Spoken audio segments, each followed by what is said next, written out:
Hey guys, welcome to the first episode of the Carter and Derek show. I'm Carter. This is Derek, and let's get this shit started with. So first off, we're covering here is Super Bowl predictions. We have the Tampa Bay Buccaneers and the Kansas City Chiefs. Facing off in the Super Bowl Saturday, The 7th. the 7th, February 7th. Now with these teams here, I feel like Tampa Bay's already at a bit of an advantage given that this is their home stadium. This is the first team that is actually going to be hosting the Super Bowl at their home stadium. But I guess they are gonna have a little bit of fans going in there. They're sending two nurses or doctors from like every state or something to go actually watch the Super Bowl. They gave them tickets, so that's gonna be pretty nice. So they're gonna have that home crowd advantage as well. Other than those two Kansas City nurses. All right. So, anyways, what's your predictions for the Super Bowl? As long as you've known me, you would know that I, for some reason, love counting out the Chiefs in the playoffs. I had the Bills beating the Chiefs this year in the playoffs, and we all know how that fucking turned out. I had the Bills winning too, but I just wanted to see the Bills go that far with a quarterback that everyone underestimated. All right, but for this, I have the Kansas City Chiefs winning this Super Bowl. What do you think the score is going to be? It's going to be a fairly competitive game here. Yeah. Given that Tom Brady, he's still going to be fucking leading the way. This is his 10th Super Bowl appearance, so he has a lot more experience that the entire Chiefs fucking team does. Yeah.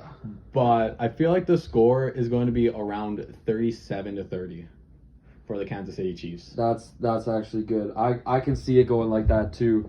I got KC winning, obviously. I feel like it's time for Tom Brady to pass the torch. He's getting up there. He's got to hand over the torch, I got a real close game. I'm going to say 37-30. I feel like it's going to be really close by a touchdown or a field goal. Who knows? All right, who do you think is going to be leading the way for both teams though? Like, who do you think is going to be the stats leader for them? Stats leader. Good. I got obviously Tom Brady For the Bucks. I got him at least throwing 400 yards, maybe in 500. I could see him hit 500 yards in the Super Bowl. Honestly,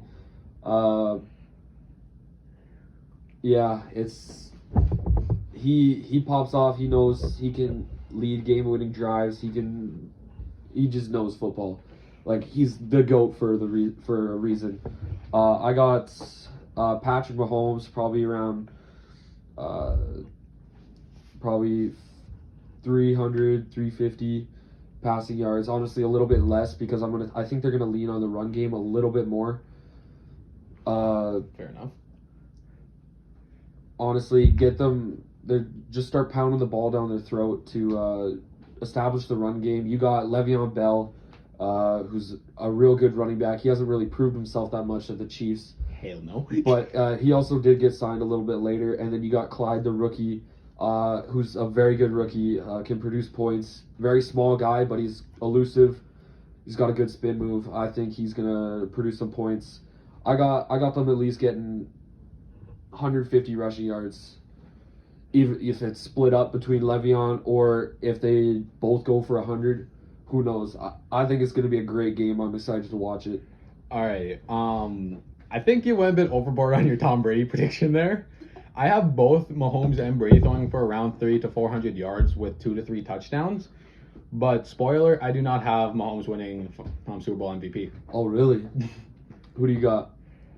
Honestly, it could either go between Tyreek Hill, Travis Kelce, or Tyrann Mathieu. I can see him having a fucking big game against Tom Brady and the Bucks. I can see. Did you see that stat? It was a playoff stat. Travis Kelce and Tyreek Hill both had 100+ receiving yards in one playoff game. Yeah. It was like hasn't been. No one's ever done that since like 2009 on the Chiefs roster or something like that. Mm-hmm. It was a pretty cool stat. Like, those guys can ball out. Tyreek Hill with his speed, he can get behind defenses and just explode out of the backfield. You want to know my biggest reason for not having Mahomes win the MVP this time? Yeah. It's because of how he played in the Super Bowl last year. He had the worst passer rating for any quarterback starting in the Super Bowl. The Chiefs, honestly, if we're gonna put it lightly here, got saved in the Super Bowl last year. Wasn't that Mahomes' first Super Bowl appearance though? Yes, it was Mahomes' first Super Bowl So appearance. he could have been a little shaky, nervous. Even Tom Brady was nervous his first Super Bowl appearance, and he still played pretty well. Yeah, I know for a fact like that is true, but this is also a freaking third-year player, was it? Coming off of a MVP season the year before, and losing to Tom Brady in the AFC Championship. Well, so let's see, 15 And 15-1 Panthers, MVP, Cam Newton. You know what I'm saying? Fuck Newton. I'm kidding. I love Cam. Anyways, jumping on balls. He was MVP. He just couldn't perform in the Super Bowl. Yeah, except we also saw what Mahomes can do in the playoffs. That's true. That's true. The same year he won the Super Bowl, he came back from a deficit in every single one of the rounds he played in. That's facts. That's facts. Didn't you have to do like 50 push-ups because you lost a bet? Damn right. In the Super Bowl. So honestly, I can see where you're coming from, Kittle or Hill. I would even throw in. You mean Kelsey, not Kittle? Fuck. Dumbass. My bad. I got Kittle on my fantasy team, so. God, you got everyone on your fucking fantasy team. Fuck you. Gave you Derrick Henry for nothing. Yeah, bro. I gave you Baker Mayfield. Okay. I gave Baker Mayfield away from me. All right. I got those two guys. I would even throw in Clyde if he had a good game. Ooh. You don't really see a running back getting it that often, but Clyde has the talent, and like I've seen him run the ball. He's very, very good. He's a very good running back. I can see what you mean by that, especially how with the Chiefs used Damian Williams in the Super Bowl last year. Yeah. I feel like he should have got Super Bowl MVP over Mahomes. Yeah. So I can see where you're coming from. The Chiefs do like to fucking use the run game a bit. Yes, they do. But yeah, I would have to throw Mahomes in there because normally the quarterback gets the MVP. I don't know, Julian Edelman pulled it off. Yeah, I know. I'm saying normally though. Like it's to standards that they should be winning. Yeah, they normally always get the MVP in the Super Bowl because they touch the ball every play. Let's be honest. That's true. Unless it's a fucking Wildcat. Yeah. I think that might about sums up the Super Bowl there. We're gonna move on to the top 10 players in the NFL draft this year, 2021. This is my top 10. I got Trevor Lawrence at number 1 out of Clemson, QB. Phenomenal talent. Best quarterback to come out of the draft since what's his name? Andrew Luck. Andrew Luck, yes, that's his name. Sorry. I got Penei Sewell at tackle for Oregon. He's just a great O-lineman. He's big guy, big strong guy. Can pancake players. He's just a phenomenal talent as well. This draft class is just loaded with players that can produce, that have a sky-high ceiling. Like, the sky is the limit for them. I got Micah Parsons, linebacker, out of, what college is he out of? I don't remember. Hold up.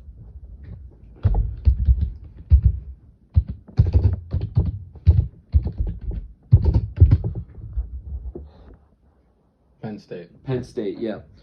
That's what I thought it was.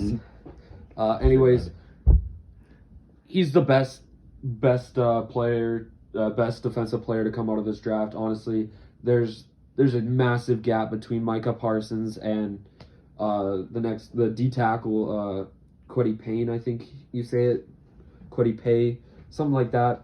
But at number 4, I got Justin Fields. He would be higher up on this list, but he doesn't use his vision. He gets rid of the ball to his first option every time. He doesn't look to his other options.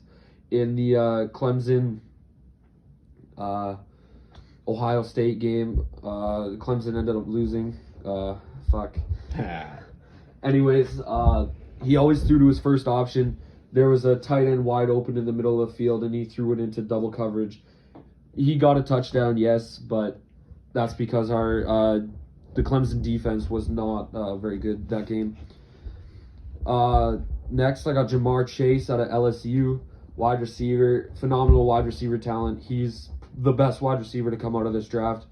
Honestly, close second would be Devontae Smith or Jalen Waddle. I think they're tied. But anyways, Jamar Chase, great talent. Next, we got quarterback Zach Wilson. He's an amazing quarterback. He's got all the tools that you need in an NFL quarterback. He's going to get taken pretty high. I'm pretty sure I have him a little bit lower on my draft rankings. But other than that, great QB talent. I got a D tackle, Queddy Payne next. I don't know if I'm saying that right. I don't think I am, but it's fine. Great D tackle, great defensive talent. He's the closest second to Micah Parsons at defensive talent. He's so good, but Parsons is a little bit better. Trey Lance, he's got all the tools. He just is raw talent. He needs to control his talent a little bit. Sky's the limit for him. He's just a great quarterback, but I have him a little lower. I got Zach Wilson higher because Zach Wilson can read the plays a little bit better than Lance can. But Lance has got some wheels on him. He can run pretty quick. He's like in the next Josh Allen. Big, strong guy. Yeah. We got the next wide receiver, Devontae Smith. Went for 2,000 plus receiving yards. That's crazy. He won the Heisman, right? Yeah, he won the Heisman. He's just a great wide receiver talent. I don't think he's as good as Jamar Chase. Jamar Chase just has way more talent than him. Devontae Smith just had a really good quarterback throwing to him. Fair enough. Yeah. Next, we got Jalen Waddle. Jalen Waddle is such a great player. He'll be a great slot player his first year for whatever team picks him up. Honorable mention, we got the cornerback Patrick Surtain.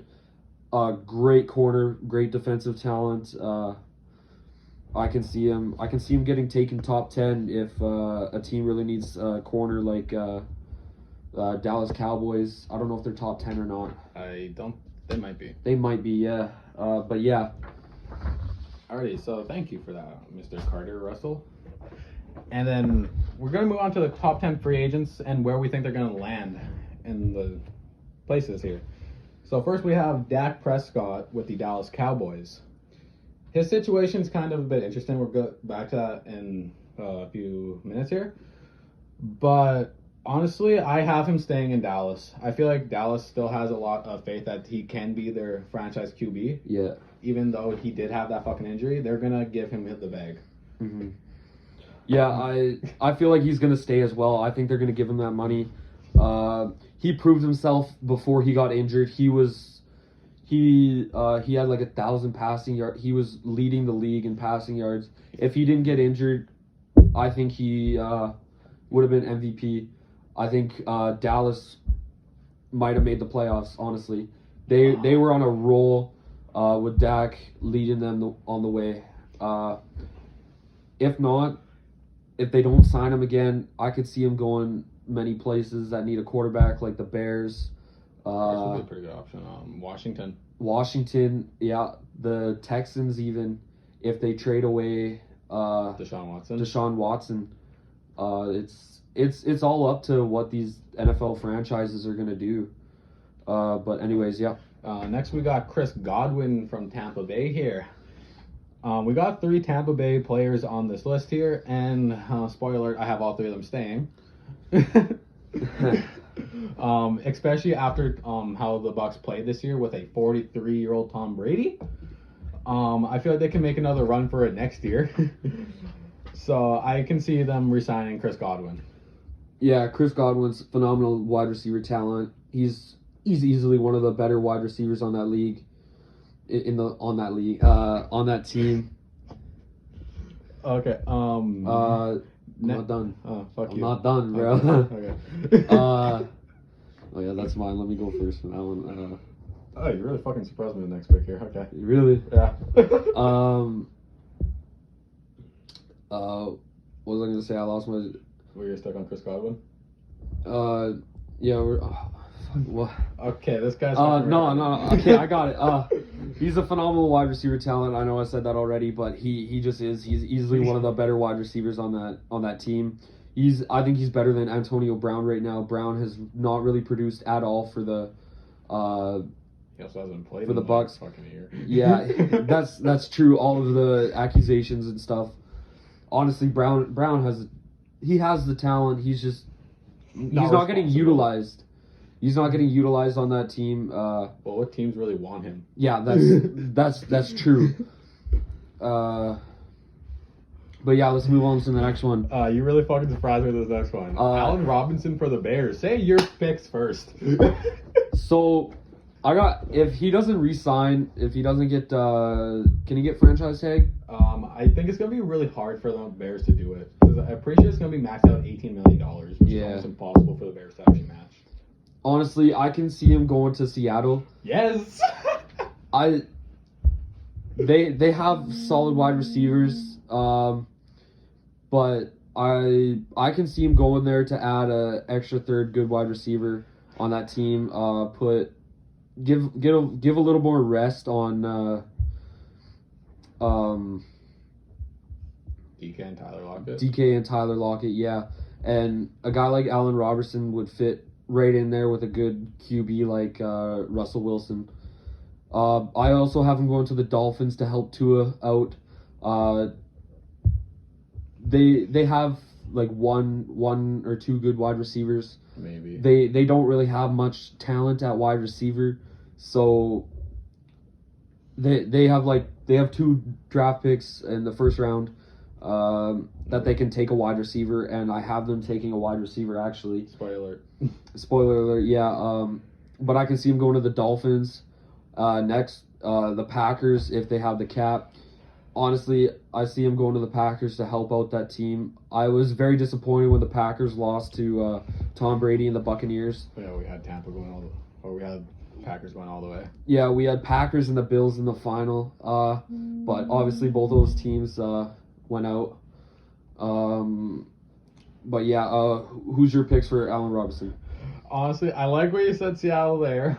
I loved it there. But I don't think Seattle can fit him under the cap. Since they still have to re-sign some players this season, like Chris Carson and fucking Griffin. But they can move on from Carson. Hey, shut the fuck up. They can pick up a guy in the draft if they trade up. There's you can pick up Najee Harris, who's looking like he could be the next Derrick Henry, or Travis Etienne Jr., who's a phenomenal running back talent. He's supposed to be taken in the first round. Have you met our O-line? Yeah. We're lucky we even have Chris Carson still. All right. Okay. Anyways. Honestly, I can see Allen Robinson going to the Dolphins here. Yep. Maybe the Packers, depending on if they keep Aaron Rodgers or not. Yeah, if they keep Rodgers, I can definitely see that happening. I don't know, fuck. Or even if they pursue him to help out, is it Jordan Love who's on that roster? Yeah, their backup. Yeah. Help out that young guy. Just stack up that wide receiver core. They got Alan Lazar, Smith. Scandling, something, whatever the last name is. Yeah. Marquis Scandling, fucking Ventez or some shit.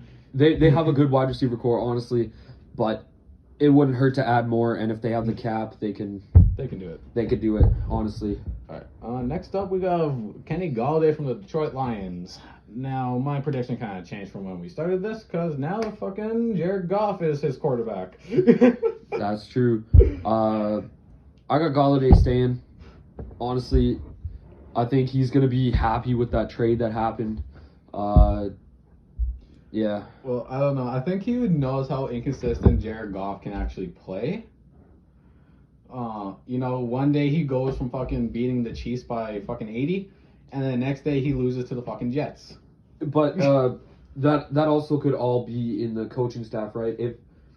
If the coaching staff, if the quarterback doesn't like the coaching staff, then he's not going to produce well. Yeah, I think Like look at the Jets with Sam Darnold. Sam Darnold. I don't know if he really likes that coaching staff at all. They didn't give him any weapons to succeed, and he went from a first round pick to looking like a bust, honestly. I can see where you're coming from here, except it was mainly just from Sean McVay as the Rams head coach, right? Mm-hmm. And Jared Goff having fucking beef with each other. That's what I mean about the coaching staff. Yeah, but other than that, they didn't give Jared Goff a reason to not like LA. They gave him plenty of weapons to work with. Even after they moved on from Todd Gurley, Cam Akers came in and actually Cam Akers surprised played everyone. so good. He surprised everyone. He did get injured halfway through the season, but he came back. He played a pretty good game in the playoffs against Seattle. Oh, fuck you. But honestly, I don't see Kenny Galladay staying unless they fucking give him the exact contract that he wants.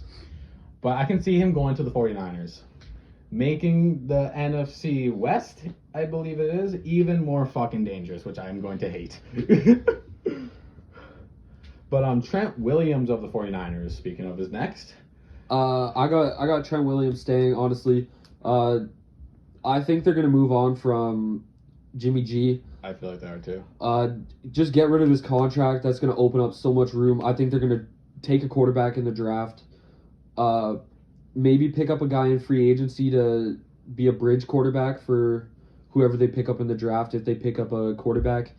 But yeah, I see them keeping Trent Williams. Yeah, honestly, I don't see a reason why he would want to leave. I mean, biggest problem with the Niners this year was their health. Yeah, they got injured a lot. I mean, literally, I can't think of a position of theirs that didn't get injured. But now everyone's going to be coming back. They're going to be healthy. They're going to get fucking Nick Bosa, George Kittle back. Then fucking their running back get injured too. I feel like one of the running backs got injured this year. Who's? I don't fucking remember. Raheem Mostert. Yeah. Yeah.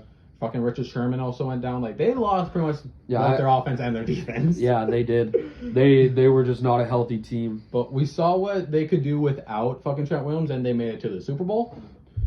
So, I can see no reason for him wanting to leave. Yeah. Anthony Harris of the Minnesota Vikings. I got Anthony Harris going to either the Washington football team or the Packers. I can see Washington football team because they're on the rise.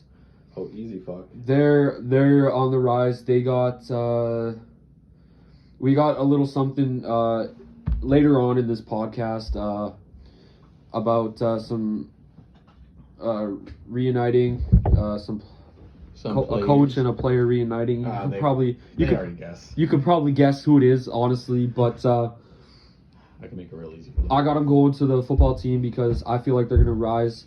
Packers, their defense is pretty good, honestly. It could be better. It could be better in the backfield. Their corners solid, but if you want a big hitter guy like Anthony Harris, I would pick him up. Honestly, he wouldn't hurt the team at all. He would be such a great pickup for anyone who wanted to pick him up. Now, I can see where you're coming with those, but I can also throw in the Broncos there, depending on where Justin Simmons goes. But surprise, I don't have him going to the Broncos. It's just a little hypothetical that could actually happen. Yeah, I could see that. But I see no reason why he wouldn't want to go to the football team unless they decide they don't want to build up their offense. Yeah. But, actually, speaking of Justin Simmons here, let's go on to him here. I got him staying with the Broncos. Yeah. Honestly, Justin Simmons can stay.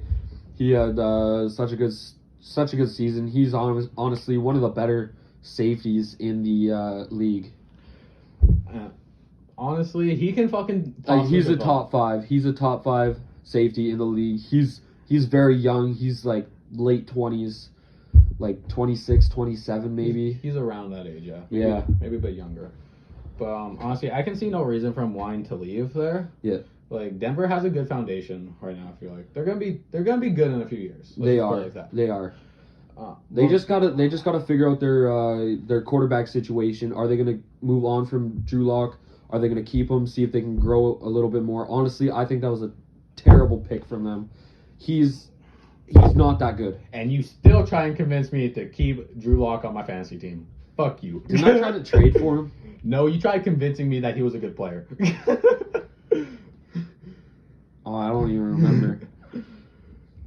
Cause we were talking about fucking Derrick Henry and Russell Wilson trades, and you tried convincing me that I should keep Drew Lock because he's young. And Yeah, that he's young. He's a tall white quarterback, which Denver loves. He has a chance to grow into a great quarterback. He has potential. He hasn't shown it yet. I don't like what Denver's doing with him, for being honest. Yeah, didn't they sit him rookie year? I think so. Didn't they play? Who did they play over him? Fucking someone. That's all I know. Was it Flacco? I think it was Flacco. You think I remember fucking Denver's quarterbacks since No, fucking Peyton Manning? I don't. All right. This one can all come down to how much Tampa Bay is willing to pay him because of his age. Levante David. I got him staying. I can see him staying, honestly. I have him staying, but it all comes down to how much Tampa Bay values him, pretty much based on his age, because he is getting up there in age. He's like 30, either 30 or 31 right now. Should we check it out? Yes, we should check it out. But he is a great player. That's why I think Tampa Bay wants to keep him around, because he is their best fucking linebacker, in my opinion. And you do not know how to spell Levante. He's 31 years old. Okay, yeah. He's a great linebacker. Honestly, he's a great guy to learn off of for Devin White. He's on that roster, right? Yeah. Great young wide receiver. Fucking dumbass linebacker. Great young linebacker talent. He has such a good opportunity to learn under Levante David. Even Shaquille Barrett on that roster. Alrighty. We're going on to the next player that I think is the only player on this list that has zero chance of staying with his team, Will Fuller. Will Fuller. Texans. I got Dolphins or Packers again. If the Dolphins don't pick up Allen Robinson, I can see them going to Will Fuller. Just to, even more if they make a trade for, if they make that Tua and Deshaun Watson trade, maybe reunite Deshaun and Will Fuller on that Dolphins roster. I think Deshaun Watson would like that. Yeah, I think he would. He knows him. He knows his play style. They've connected a lot of times. When D-Hop was gone, he was his go-to guy, even when he was injured. So, yeah, I can see the Dolphins picking him up. Honestly, I'm not too certain about the Packers there, but I can definitely see the Dolphins making a run at him. Yeah. And now Shaquille Barrett, Tampa Bay Buccaneers, he is staying, regardless of what you have to say. Yeah, he's a phenomenal talent on that defense. Their leader, their captain. He's such a great player, even though he regressed a little bit in since 2019. He still has it in him. He's a great defensive talent. He can definitely be one of the foundations to their defense. Yeah, he is. Pretty much, yeah. He's like late 20s, I think, right now. Yeah, he's I think 26 right now. Yeah. Sounds about right. But yeah, honestly, only guy on this list that I don't think is going to stay with their team or don't think has a chance is Will Fuller, just because of what the Texans are doing with their team right now. Yeah. Honestly, let us know what you think is going to happen there. But yeah, let's move on to the top 5 players from every position in the 2021 NFL Draft. Starting off from QB all the way over to safety. Levante David might be injured for the Super Bowl. Oh, do we got some news? Hold up. Shit. Hold up. We got breaking news. Oh, he was not practicing on Thursday for the Tampa Bay Buccaneers, Levante David. Due to a hamstring he suffered against Green Bay. Oh, and Winfield Jr. and Jordan Whitehead also might not be playing. They both didn't play against Green Bay either. Oh. They were both out for that game. Oh, God. This could fucking hurt. This is hurting Tampa Bay's chances even more here. Anton Winfield was such a great player that they took in that draft. I love that pick for them. Easily one of the biggest steals in the draft. Oh, yes, for sure. But anyways, let's go on to the top 5 players. At QB, I think we can all agree that's obviously Trevor Lawrence. Bust. Great talent. 6'6" quarterback. He's got some wheels on him. He can run. The only bad thing about him is when he runs, he's not gonna slide. He's gonna take the hit, which can cause injury to him. But if you've seen his college play, he's gonna run. He's always gonna fight for those extra yards. He's that type of quarterback who wants the best for his team, even if it's putting his body on the line. Number 2, Justin Fields. Phenomenal talent. He's such a good quarterback. Same as Trevor. Honestly, for a while, I could have saw Justin Fields them battling back and forth. They were just so amazing to watch in college. Fields didn't have as good of a season as he did last year, but he's still a great quarterback. The only downside is he always throws to his first option. He doesn't really look around, but under the right head coach, under the right QB coach, he can add that to his skill set. I got Zach Wilson at number 3 for quarterback. Great player, has all the tools. I think we said this before. Number 4, Trey Lance, great player. Number 5, I got a battle between Mark Jones or I think it's Mac Jones. Sorry, I think this was a typo. Or Kyle Trask. It's a good battle. They're both great quarterbacks. Honestly, first round talent. I wouldn't be surprised if they dropped. But yeah. Now let's move on to running back. At running back, we have Travis Etienne Jr. Supposed to go first round, 24th overall. That's what all the mock drafts are saying. Only downside to him is he's going to avoid the contact. He's always going to use his elusiveness. He's not going to lay his body out on the line. I think he's scared to take the contact. But it's like the exact opposite of Trevor Lawrence. Yeah, but he's still gonna be a great player. He's gonna be a good player. He's got to learn to lay his body out there sometimes. But honestly, the way he plays is good because he's gonna last longer in the NFL because he's not play after play getting laid out, trying to truck someone or trying to hit the body. Najee Harris, complete opposite.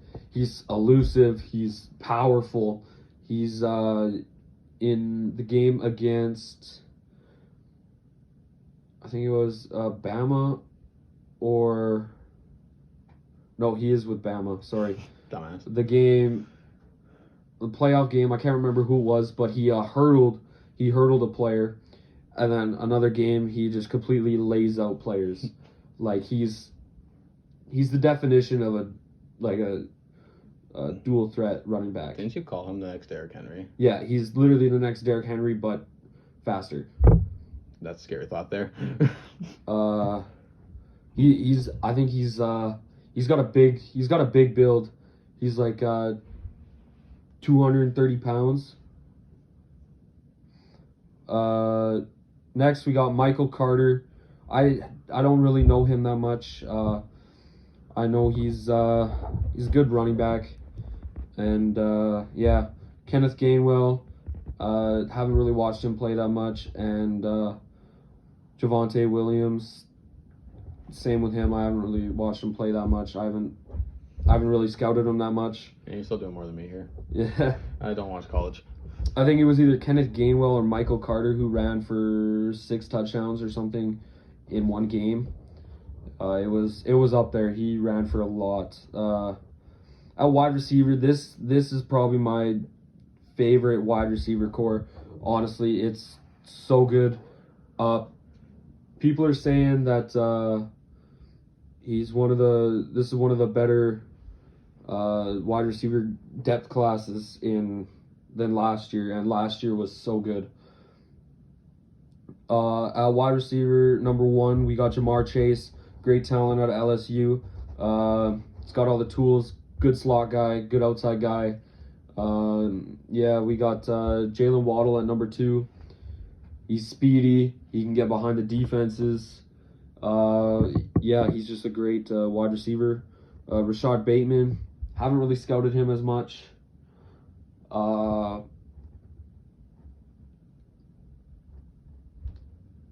With this one already? Yes, sir.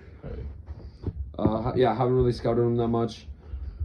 But I know some of his plays, and he's supposed to be a first-round talent, so I can see that happening. Anyways, let's go over to Devontae Smith. I know he won the Heisman. I just don't see him going top. There's a lot of players that see him going, people that see him going higher up. I don't know. I just don't feel it. I think he's going to be a good wide receiver, but I don't think he's going to be the next generation of superstars like D-Hop, Julio. Like, you don't think he's going to be in that conversation? Yeah, I just don't think he's going to be the best wide receiver in the league. He could be. I could be completely wrong. But yeah, and then Rondell Moore, great guy, pretty quick, good slot guy for any team that picks him up. I scouted him a little bit, but I don't know too much about him. I'm more or less scouted more of the QBs and running backs. Just for my fantasy team. But yeah, at tight end is so stacked. At number 1, we got Kyle Pitts. He's such a good guy. There's talks of him going top 5. There's talks of him going top 10. He's going in the first round either way. Regardless. For a tight end, that's so good. He's a great guy. He's a big guy. I think he's like 6'4". Big guy, good hands, good blocking skill.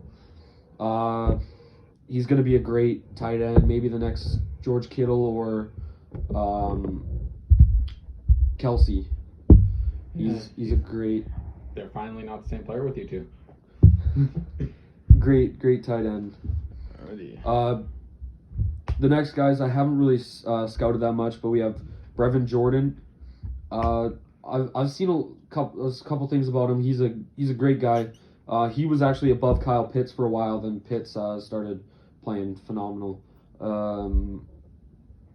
But anyways, let's move on to Pat Freiermuth. It's really long name. Kind of confusing, honestly, but haven't really seen him that much. I heard of him. I know he's going to be a good tight end talent. Could go second, third, latest fourth maybe on him. I only have 4 at tight end. We have Charlie Collar, something like that. I could see him going a little bit later, like a Thaddeus Moss late. Oh no, Thaddeus didn't get drafted. That's right. Nope. I wanted Panthers to pick him up later. Oh, he's on the football team. But he's with the old Panthers coach, Ron Rivera. We'll get back to him in a bit. Yeah, he's I haven't really seen him play. But I heard he's pretty good. He can go anywhere from 4 to 7. So he's gonna get drafted. He's gonna get drafted. But he could even go as high as 3. I could see. O-line. This O-line is so good. Number 1, probably the best O-lineman in a while since probably like Quentin Nelson. Honestly. Best prospect since Quentin Nelson. Okay. I think it's Penny Sewell.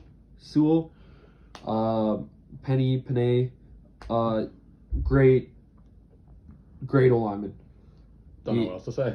I don't know what else to say. I don't really scout O-lineman that much, but he's just a great O-lineman. He's going top 3 either way.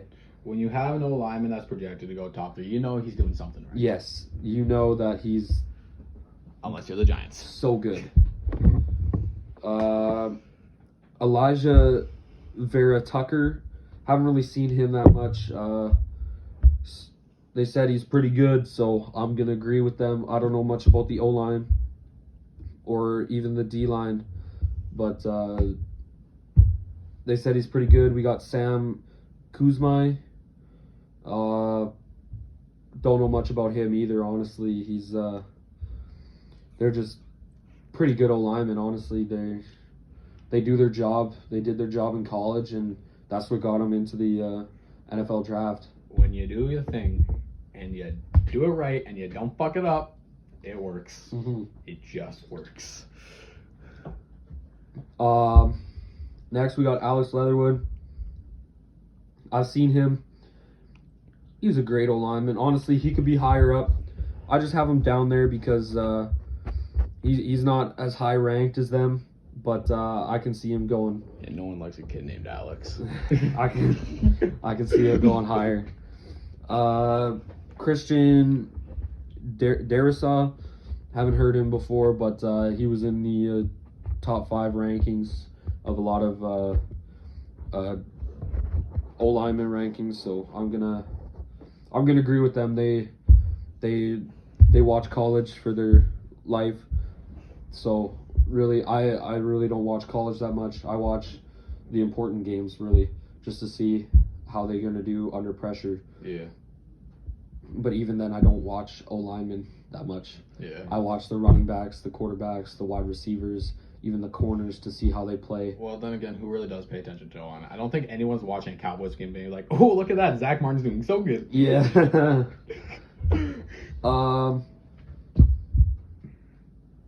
At D tackle, I didn't put. I put D tackle and D ends separately because they're Different positions. They're different positions. Honestly, at D tackle, they could honestly all be first in it. That talented of a class, hey? All 4 of them could honestly be taken before the other. So like they're all in the same tier, kinda. Yeah, honestly, Marvin Wilson, Jay Tufel. Marvin Wilson kind of dropped off a little bit, but he's just a good D tackle, big guy. Davon Nixon and Christian Barmore. I just don't know what else to say about them. They're just good players. They can pressure the quarterback. I don't know how that's gonna translate to the pros, but I feel like they're gonna do good. Next at D end, honestly, Gregory Russo, best D end out of this draft class. Honestly, if a team wanted to, they could put him into D tackle. He's 6'6", like almost 300 pounds, I think. That sounds like you, except not the height. Or the 300 pounds. Yeah, you're a fat fuck. I'm 200, my boy. You're also like 5'8". And Queddy Pay, him and Pay are pretty much tied. They're both they could both battle it out for who goes first. You can flip either one of them out. Yeah. For each other. Jalen Phillips, Carlos Basham, and Rashad Weaver. I haven't really seen them that much, but yeah. Now the linebackers are some of my favorite. This is probably one of the better linebacking core. Best linebacker cores. Honestly, better than last year, I think. From the Jordan Brooks, Patrick Queen. Supposed to be Isaiah Simmons, but Isaiah Simmons. Honestly, I think he would be better at linebacker than safety. Right now, he's backing up Buda, I think. Yeah. He might be starting at free safety though. And who am I forgetting?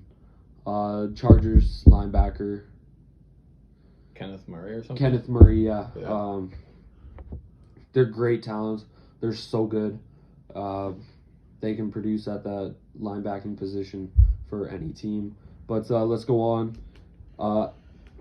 Number 1. It's not even a challenge. We got Micah Parsons. Oh, easy fuck. Micah Parsons, best defensive player in this draft. Not He's close. He's so good. Hard hitter, fast player. Can read the offense. You can put him on the outside linebacker or inside. He'll play both. But yeah. Next up, we didn't know if he was gonna stay for another year or go in, but we added him just in case. Jeremiah Owusu Cormia. I don't know if I'm saying that right, That's close enough. but great linebacker. He's like a Isaiah Simmons build. He can also play safety, but I think it would be in his best interest to Stay at linebacker. stay at linebacker. I feel like he would be better, more useful. He would grow better as a linebacker. Yeah. Next up, we got Nick Bolton and Dylan Moses. They're both tied for third. Honestly, they're so good. They're just great linebackers. Don't know what else to say. Just letting anyone know, Dylan Moses does not transfer the best into Madden. Bro, Just felt like I need to throw that it's out there. Madden, okay? That's not gonna decide if he plays good in real life or not. Yeah, but I also called Trevor Lawrence a bust, and he's fucking an 80 in fucking Madden's draft class. So I don't know. We'll see. I'm just filling the point out there. Dylan Moses sucks in Madden. So anyways, hit this guy's snap up and just shit on him because he thinks Trevor Lawrence is gonna be a bust. He's gonna be a bust. I'll drop it in the comments after. Anyways, last guy is Xavier Collins. I haven't really scouted him that much, but I heard he's a great linebacker. I think he's gonna go second or third round. I don't know what else to say for him. At cornerback, this guy did not play this season, but I still think he's the best corner in this draft. Caleb Farley, great talent. There's a couple things wrong with him, but honestly, it's fixable under the right coaching staff. But yeah, next guy, Patrick Surtain. He's a good player, good corner. Played for that Bama defense who won the championship. Not Clemson. I think he held a couple wide receivers to under like 20 yards. Sound like Jalen Ramsey with fucking DK this year. All these other guys, I don't know. I haven't scouted them that much, but we have Joyce Horn, Asante Samuel Jr., and Tyson Campbell. Haven't seen them play. Haven't heard of them that much. I heard their names, but I haven't really been interested in them. They're supposed to go later, not first round or second round, but I wouldn't be surprised if any of them did or not. You know how teams like to jump up at some players that they really like, that appeal to them, that are like good locker room guys. Yeah, I feel that. Quick, for anyone wondering, I do not know shit about college, nor do I give a fuck about college, so he's going to be covering any fucking college shit. So we're on safeties now? Safeties. Ardarius Washington. He's the best safety in the draft. I haven't really watched any safeties play. I haven't heard of them. The only one I heard of is Caden Stearns, but he kind of dropped off. That's why I have him at number 5. But he would have been number 1 for a while last year, I'm pretty sure. He was a great player for that, I think it was a Texas. A&M. Yeah, something like that. Yeah. I think. Team I always go with and fucking face the franchise. I'm not sure. No, he's a Bullhorns, I think. A&M, no, fuck. No, who's the... Texas something. Oh, fuck. He doesn't know how to spell Texas. Not red tag. Caleb. Oh my god, bro. Jeez, guy, you fucking butchered the spelling of college. But anyway, we know what he's getting at here. I don't know what they're fucking... Anyways, it's like a fucking bull with their... Go down. That one. Yeah.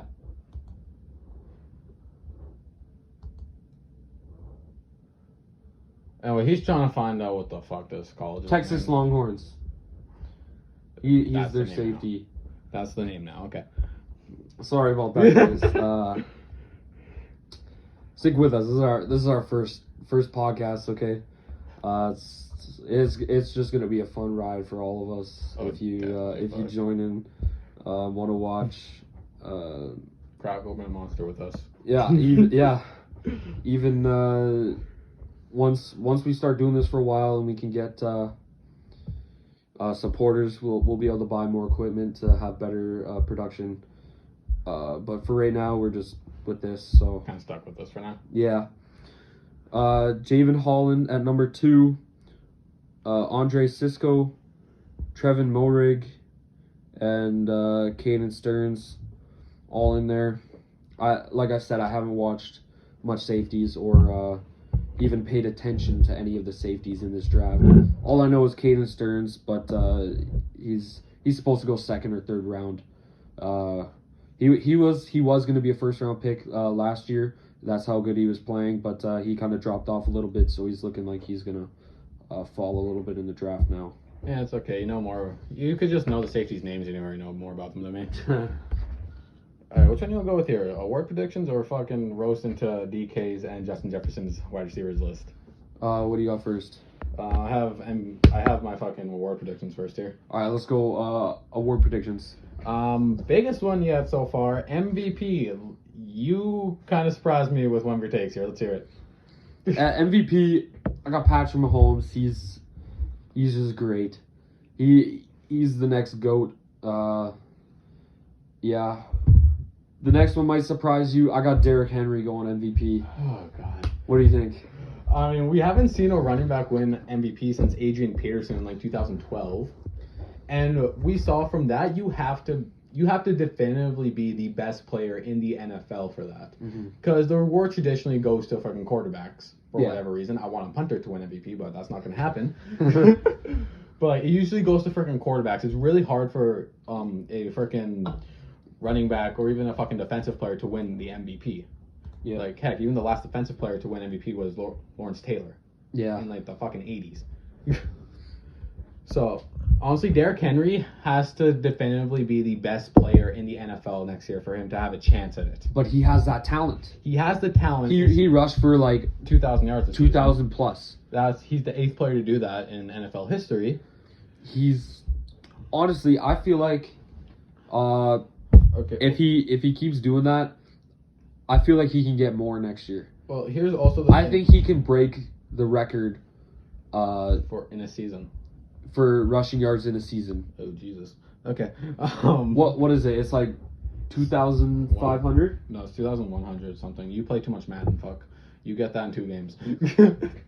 But even with that, like there also has to be certain circumstances. Like with Aaron Rodgers this year, he made it very clear, especially towards the end of the season, that he was going to be the MVP this year, and he probably is going to win the MVP. Yeah. Even though Derrick Henry had 2,000 plus yards and I think 15 plus touchdowns this year on the ground. Yeah, he just has to get in the end zone more.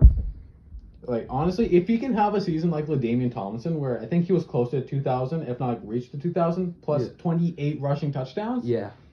I think that is enough to win him MVP. And he's that power back that he can rush you to the 1 yard line, but then he can also pound you into that 1 yard line. Well, he's gonna carry you into the fucking 1 yard line. Yeah, like he's. Ask Earl Thomas, he'll fucking use you as a blocker. Yeah. ask Josh Norman how his hand tastes. Alrighty, for my MVPs here, I have Mahomes probably winning the MVP. You know, especially after we have prediction of him winning the Super Bowl. I can see him coming back and having another season like he had in 2018, except maybe not as good. Like, I don't think he's going to pass for 5,000 yards and 50 touchdowns again, but he can get very close to, I think, like 4,700 and like close to 45 passing touchdowns. Yeah. He can easily get that. He's fucking Mahomes, for God's sakes. You put Lamar Jackson. Didn't know there was 2 Lamars, but he's probably the second person to have to win it. Mm-hmm. Just because I feel like he's going to have a fucking comeback year again in fucking next year. Especially with how the fucking playoffs went this year. I mean, yeah, he got his first playoff win, which was surprisingly the only game he actually performed well in. I see if the Ravens make the playoffs again, I see him being a first round exit again. Ooh, that's a hot take there. Okay, bud. Okay. Well, you're not gonna look in power rankings.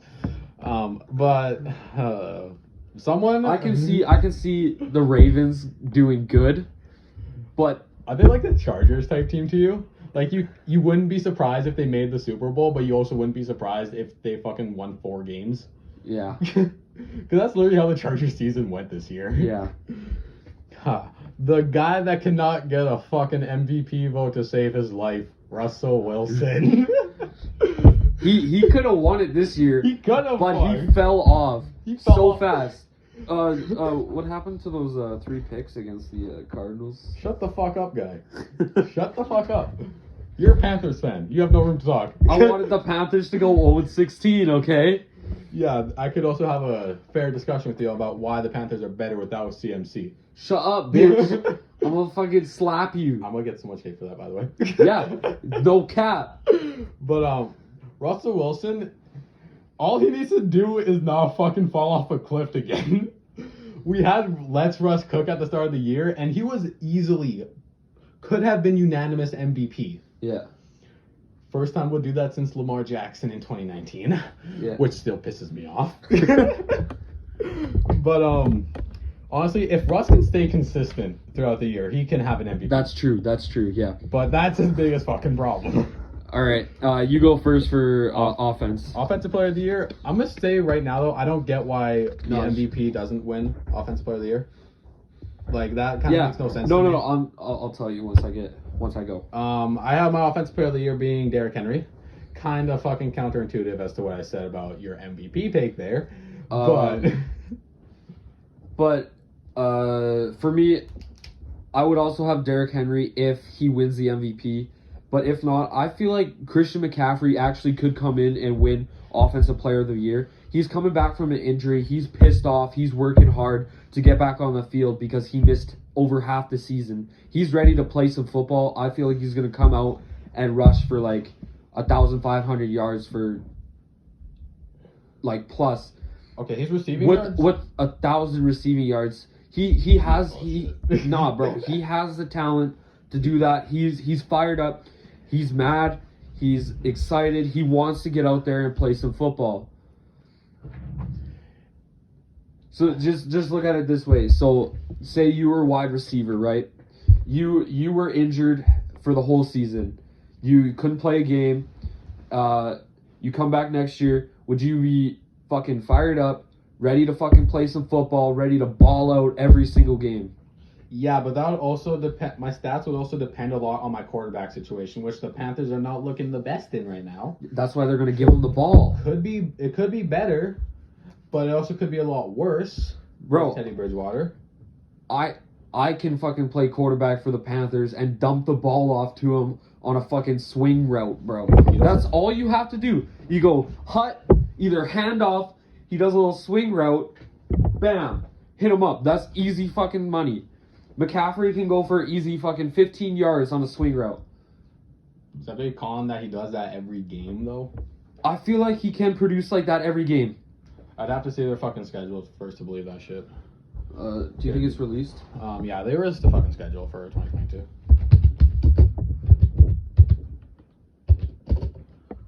No, not mock draft schedule. At the top, dipshit. Oh, fuck. Yeah.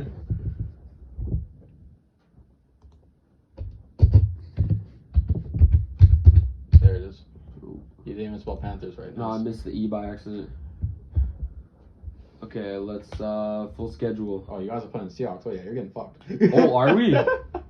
Yeah, but your defense is dookie, so. Hey, as long as we don't play like we did before. All right, at home, Eagles, that's easy. Washington, that might be a little bit of a struggle because their defensive line. You want to be honest? I don't see McCaffrey getting 50 rushing yards that game. I'm gonna be honest here. I don't know. I can see him getting it. I don't see it. New England. Yeah, I could see it. Their defense is not that good right now.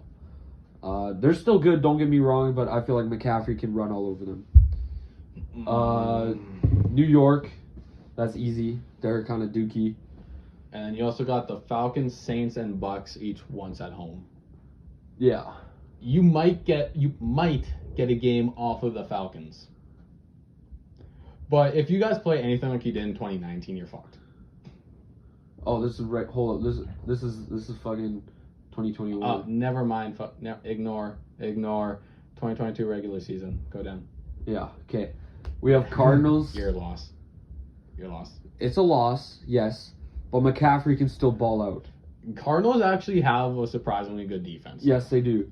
But McCaffrey is surprisingly fucking elusive as shit. San Fran.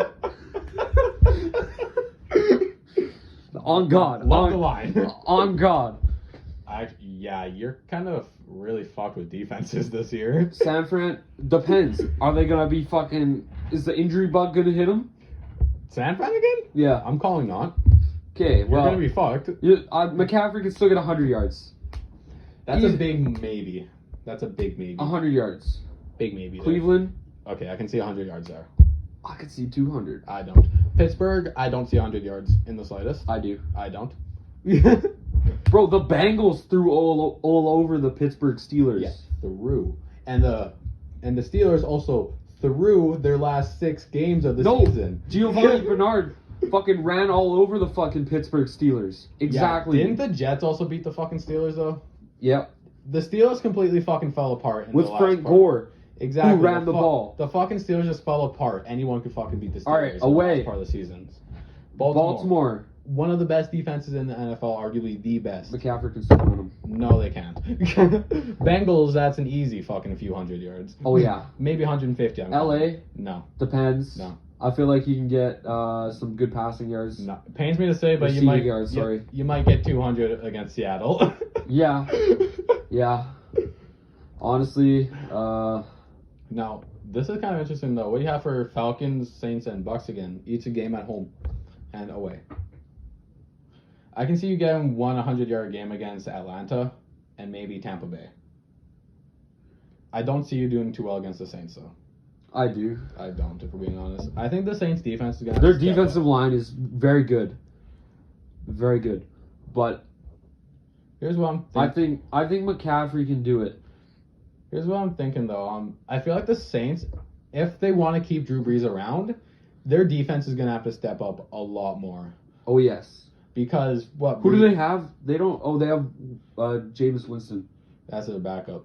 And he's a fucking free agent, too. I think they're going to sign him to a 1-year deal. I think they're doing something really smart. I think they started Taysom Hill over Jameis Winston because his contract's almost up. So when they go to sign him again, he's going to be making backup money, but he's going to be the starter of that team. So they're going to sign him long term for very cheap, which is going to help out their salary cap. If they do that, they're fucking smart as shit. That could actually help fucking attract some players, possibly. But we'll see. But yeah, anyways, it's either Derrick Henry, but I can see if McCaffrey, he can pull it off. He even said he's ready to ball out next year. I know, we'll wait and see for that. Defensive player of the year. Okay. I forgot to add one onto here. He is a Ram, but it's not fucking Aaron Donald. I have one of 3 players of either Joey Bosa, Bobby Wagner, or Jalen Ramsey winning defensive player of the year. I don't know about Ramsey, honestly. I think he's regressing in talent right now. Except he also showed that he can stand up with the best receivers in the league and easily shut them down. We were talking about how much of a fucking threat where's his name here? DK Metcalf was. Except if he can catch the ball, yeah. Okay, he needs to get more consistent with the ball, but he was easily the best deep threat this year. Yo, remember that little route wide open in the end zone, but he... Hey, we still made it to playoffs. But, hey, you lost to the Rams, though, in the playoffs. Second 5-win season, dumbass. We fucking beat your record for the past 2 seasons in 1. Yo, that's Julio. I don't give a fuck. You wanted them to go 0-16. I did. And you get pissed off anytime you don't see Micah Parsons going to the Panthers. Bro. But anyway, Jalen Ramsey, I think, proved he's still the best corner in the league. I think Stephon Gilmore took a step back. Yeah. And I don't think Xavier Howard can keep up this progress into next season. What about Packers corner? Zaire Alexander? Yeah, he's very good. He's good, but I still think Jalen Ramsey's a bit better. I don't know, man. Really, the only matchup that I saw freaking Jalen Ramsey struggle with this season was Devontae Adams, and he's arguably the best receiver in the league. Yeah. I think I have him a second there.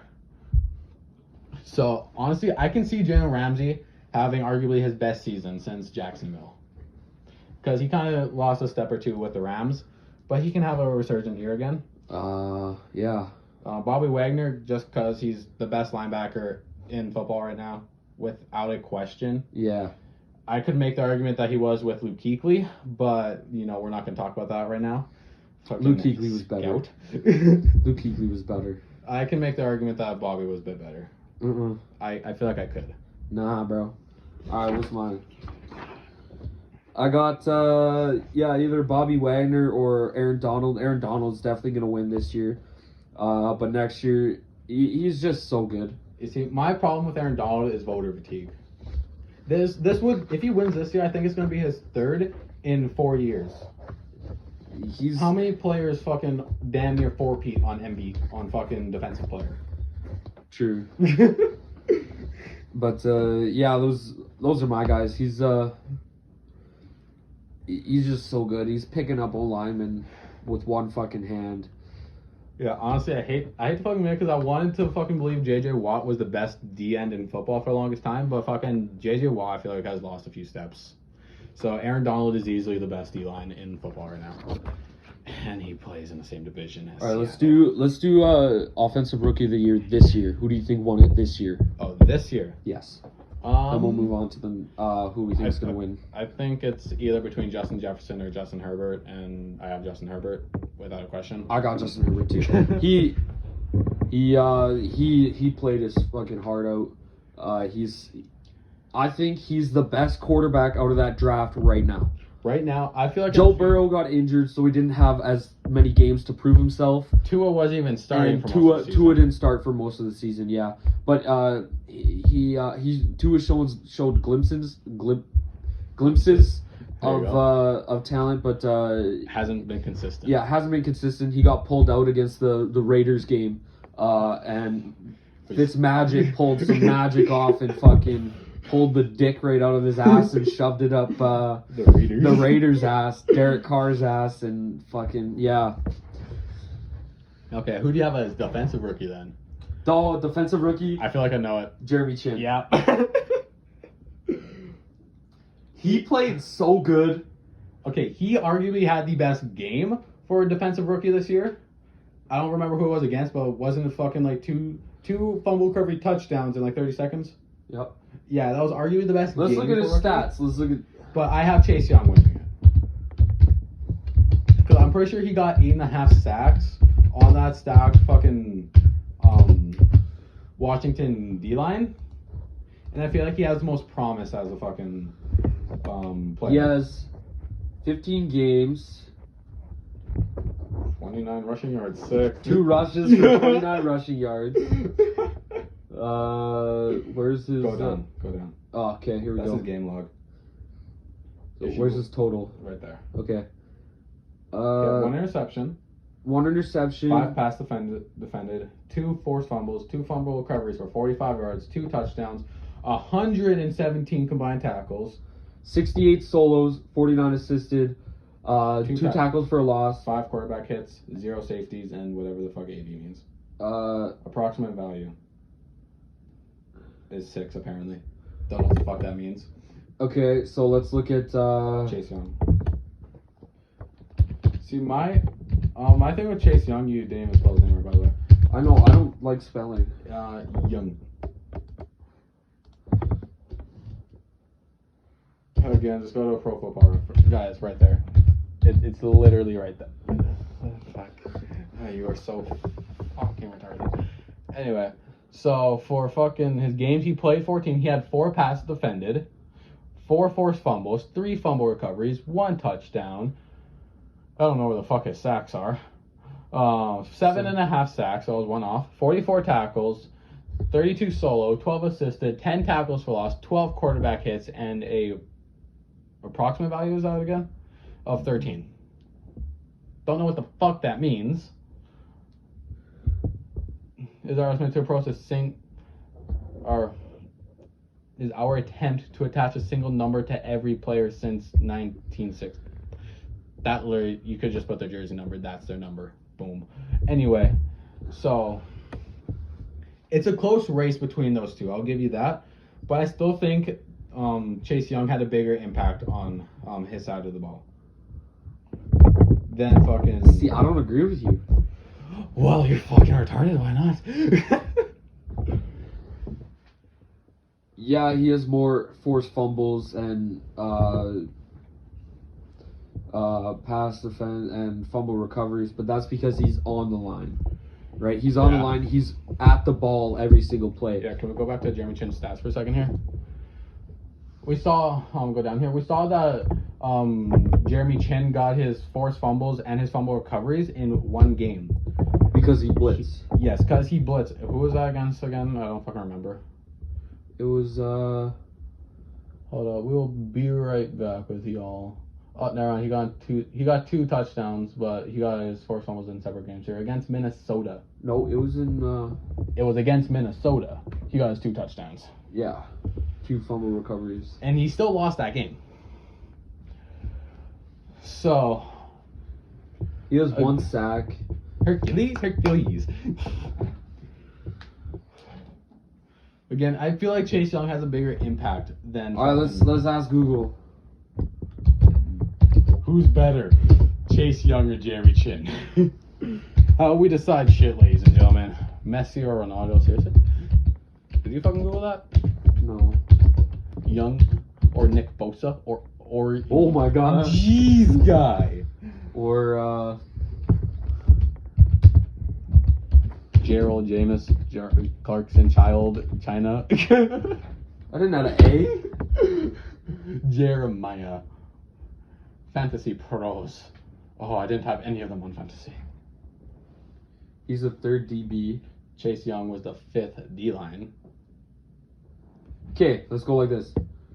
More tackles. More assisted tackles. More assists. He has more sacks, but that's because he's on the line. More pass defense. Because he's a DB. More interceptions. Because he's a DB. More fumbles. More for Chase Young. fumbles. More forced fumbles. But even that, he has 2 and 2 there. 2 touchdowns, 0 safeties in 15 games. So let's go. Let's count this. Win for Chin. Count yours. Got 3 stats for fucking Chase Young here. You got 5 there. Okay. I got 5. But here's my problem with Jeremy Chin. You saw he got his best stats in a single game. He got his 2 touchdowns. He got his best game. stats, so he got 100. He got 117 tackles in a single game. I'm talking about his fucking where he got his 2 touchdowns. He only got that against the Vikings. But the thing about Jeremy Chin is he's always where the ball is. He's always where the ball is. He's in the backfield, right? He's always going towards the ball. He's always in the play. Apparently, Chase Young is always where the quarterback is. He's on the line, my boy. He's a fucking safety. His job is to read the quarterback. But he played safety and linebacker. Aren't those the 2 most important jobs for those positions? Is to read the quarterback. No, I'm telling you, even if it's a run, if it's a pass, if he passes it, fucking 50 yards. No shit, Jeremy Chin's gonna be there then. If he's playing at linebacker, he is not gonna be down the field on a 50-yard bomb to a receiver if he's a fucking linebacker. Yes. He's going to be a safety if that's gonna fucking happen. Nah. You tell me you're gonna fucking send your running back on a 50-yard fucking. No, I'm talking about a pass, bro. So why would he be playing linebacker on a fucking receiver, and he's throwing a 50-yard bomb? What? You're telling me if Jeremy Chin's a linebacker, he's going to be downfield on a 50-yard bomb. He's going to read the pass, right? He's going to get in his zone. He's going to see where he throws it. But as soon as he throws it, he's going to where that ball is. He's always in the play. He's either making a tackle or covering off a zone to get him to the outside. He's always there to help out the defense. Arguably the best defensive player on on the Panthers roster. And Chase Young is arguably the best on a stacked fucking Washington defense. Look at. More fantasy points. Are we really going for fucking fantasy points for this now? I guess Josh Allen's a better quarterback than Russell Wilson. He is. Not. Fuck.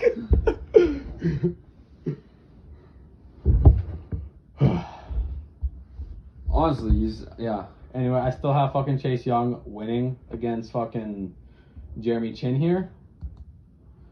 Because, again, you have to factor in impact at some point there.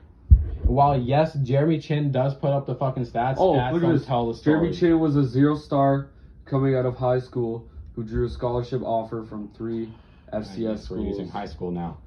Young was the number 2 pick. Yes, now, ladies and gentlemen, we use high school to determine NFL stardom. No, I'm just... Oh, my God.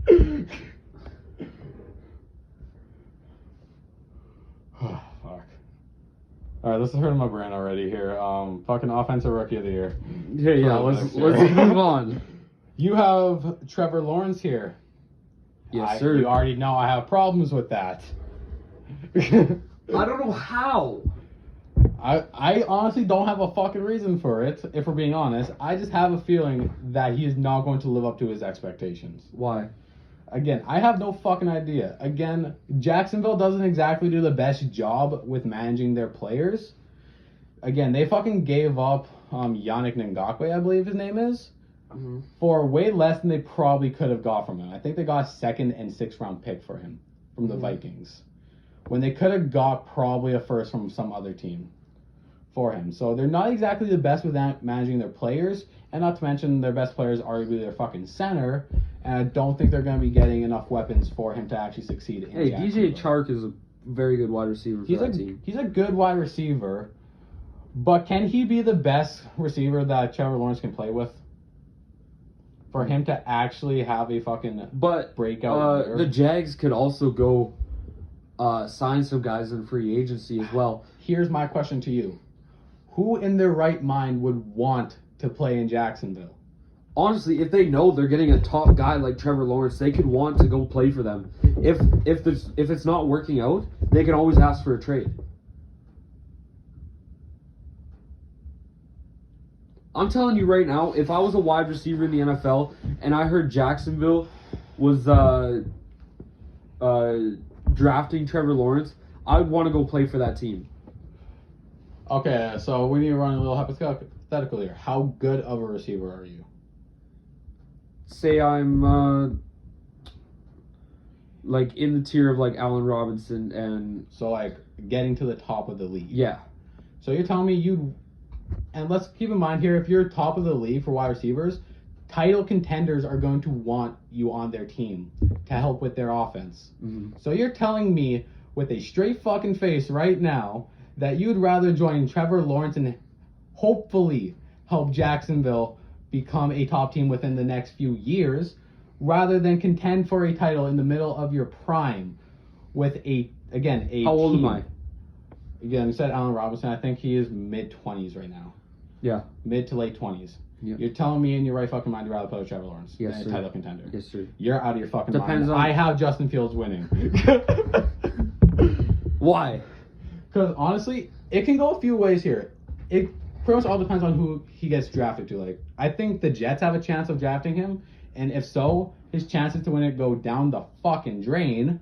But if he goes to a team like the Patriots, who do have a chance of fucking still taking him, I think the Patriots are top 10 in the draft, then he has a very realistic chance of winning. No. They're not? No. Well, he can still fucking fall to him. Like, let's see who actually needs a fucking quarterback here.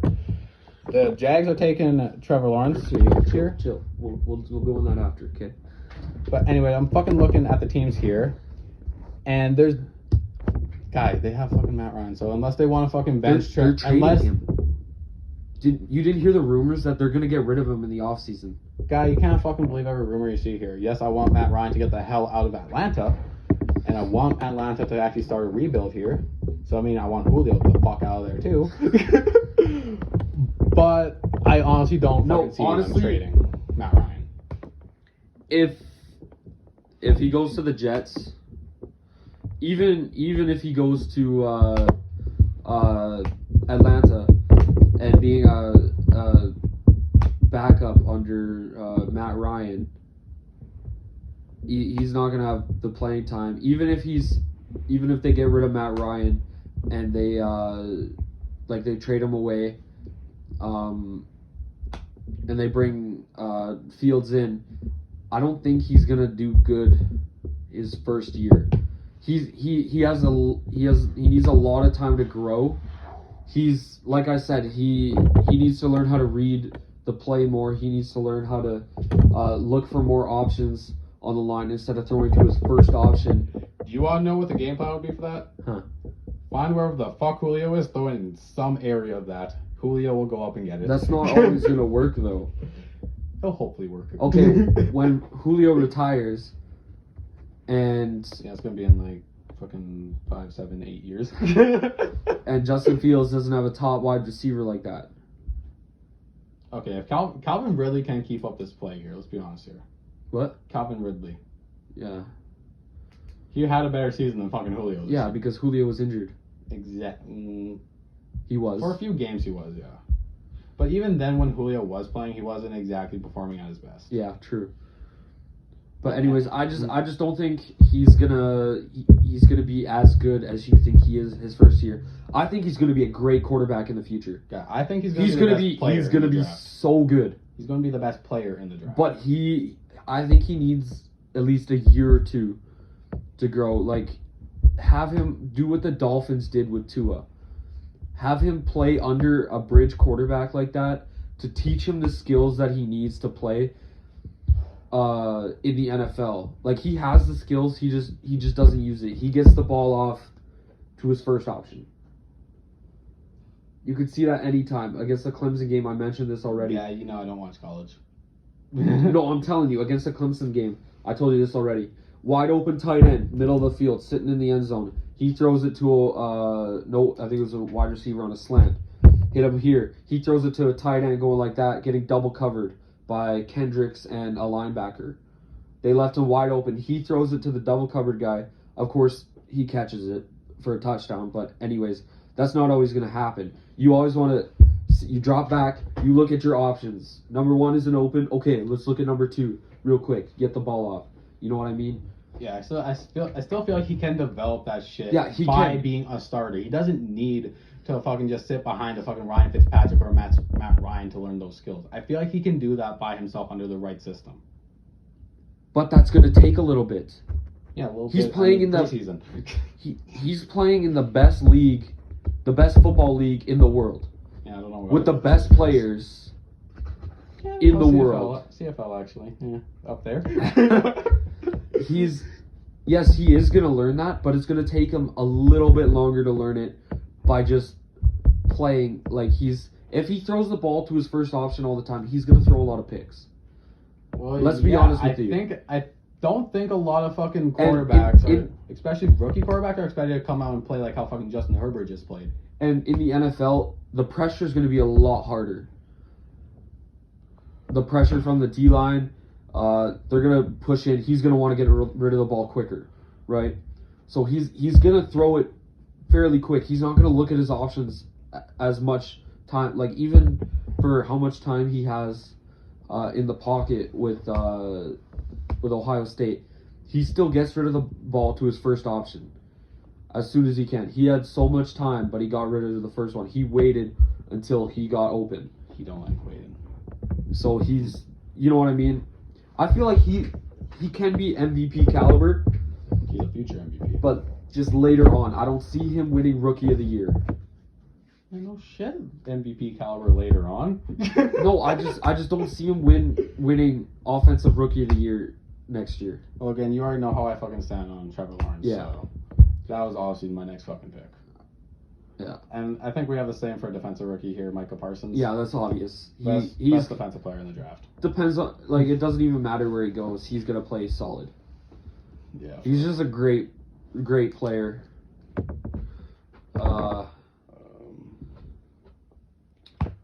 Yeah, honestly. Should we, Do you want to say that one for last, actually? This one? Yeah, I feel like that's gonna take the longest to explain. Yes, sir. We can wait. Alright, Can I take a? you want to go take a piss? Yeah, I gotta take a piss real quick. Alright, I'll decide what we're doing here. Oh. We got a sponsor. Just kidding. Please sponsor us. This part of the podcast is sponsored by Pampers Diapers. Just like your boss, they're always on your ass and full of shit. Oh, fuck. Okay, we're gonna find out what we're doing here. Alright, that can go over here now.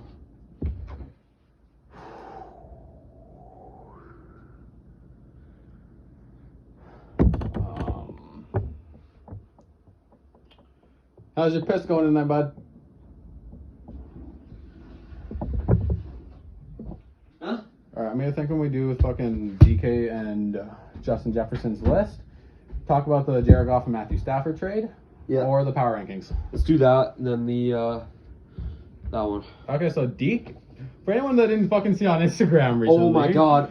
DK Metcalf and Justin Jefferson both released their top 5 receivers in the NFL. And of course, they have to put themselves in it. Yeah, except DK is fucking delusional in this. Wide receivers are the biggest showboaters. Just ask Juju. Yeah, just honestly. Bitch. Corvette. Alright, in case you didn't fucking see the list, here is DK Metcalf's top 5 receivers list. Number 1, Julio Jones. I can see where he's coming from there, though. I can see where he's going. Honestly, I can see why Atlanta liked this list. Yeah. But number 2, DK himself. No, that's just fucked up. Not top 5. There's no way. He's top 10, maybe. He's a great wide receiver. I have him at number 6. But guess what? You're not better than DeAndre Hopkins. Who's Why are you number dropping 3. the ball when you're Shut wide the open? Fuck up. Shut the fuck up. You're hurting my man like that. DeAndre Hopkins was his number 3 pick. Devontae fucking Adams is his number 4. And it was a 3-way tie at number 5 between Stephon Diggs, Odell Beckham Jr., and A.J. Brown of the Tennessee Titans. What the fuck is my man DK on? Alright, Jefferson's is fucked, but it's also Better than Better. DK's. We just read it off quick. number 1. He's got Julio. I can see that. Devontae Adams. I can see that. Justin Jefferson. I cannot see that. He may be top 10 by the way he played, but I think he's in at least top 15 or top 20. He's closer to top 15 than top 10 Yeah. right now. He's still a rookie. I just need more consistency. Yeah, exactly. Then he has DK after him. No, DK's not a top 5 wide receiver. I like the respect from Justin Jefferson, but DK is not a top 5 receiver No, right now. he's not yet. His hands need to improve. Yes. Let's just put it like that. And number 5, what the fuck is he smoking? DeAndre Hopkins at number 5. All right. Now we're gonna tell you our list. These receivers are on some fucking drugs here. We both have They're very similar. we both have the top same 4 here. Yeah. At number 1, we both have DeAndre Hopkins. Arguably has the best hands in NFL history, and is arguably the best deep threat in football right now. He's arguably the best wide receiver in the NFL right now. He is the best. You know who else I could put here? Who? The Falcons. Calvin Ridley. Yeah, Ridley. He's definitely top. This season he played top 10. Yeah. Arguably top 5 he played, but he's not. I don't think he's top 10 right But now. yeah, anyways. We also have Devontae Adams at number 2. Don't know what the fuck they were sleeping on here. I feel he arguably felt like the best receiver this year. He's so good.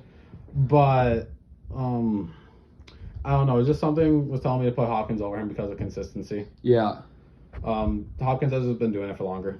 Yeah, same. Julio Jones definitely took a step back this season because of the fucking injuries. Yeah. But he's still the 3rd best receiver. I think the age is getting to him. Possibly. He's entering his 30s. Yeah. So we'll fucking see what he does next season. I'm expecting him to have a good season next year. But we'll see on that. We both have Stephon Diggs at number 4. Stephon Diggs was top 5 in receiving yards this year. I think he led in receptions too. Yeah, I think so. I saw a fucking stat on, I think, YouTube some few days ago. Yeah.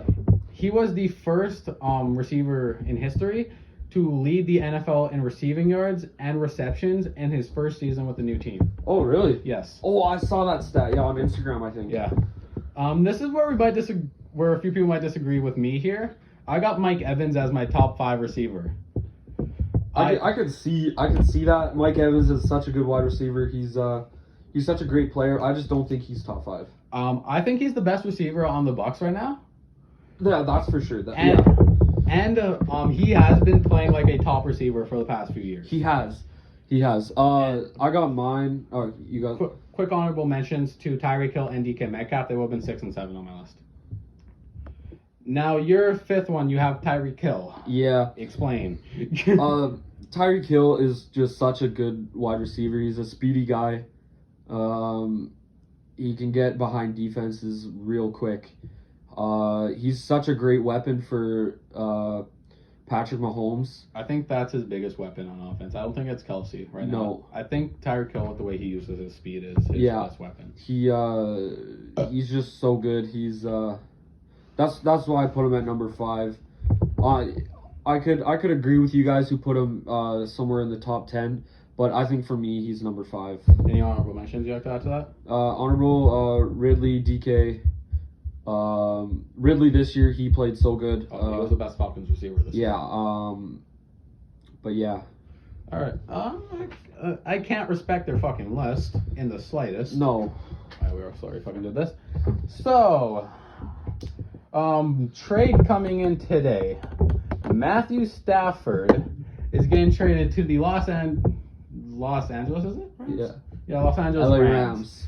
The Lions are receiving Jared Goff, a 2022 first round pick, a 2023 first round pick, and if I'm not mistaken, a 2022 third round pick.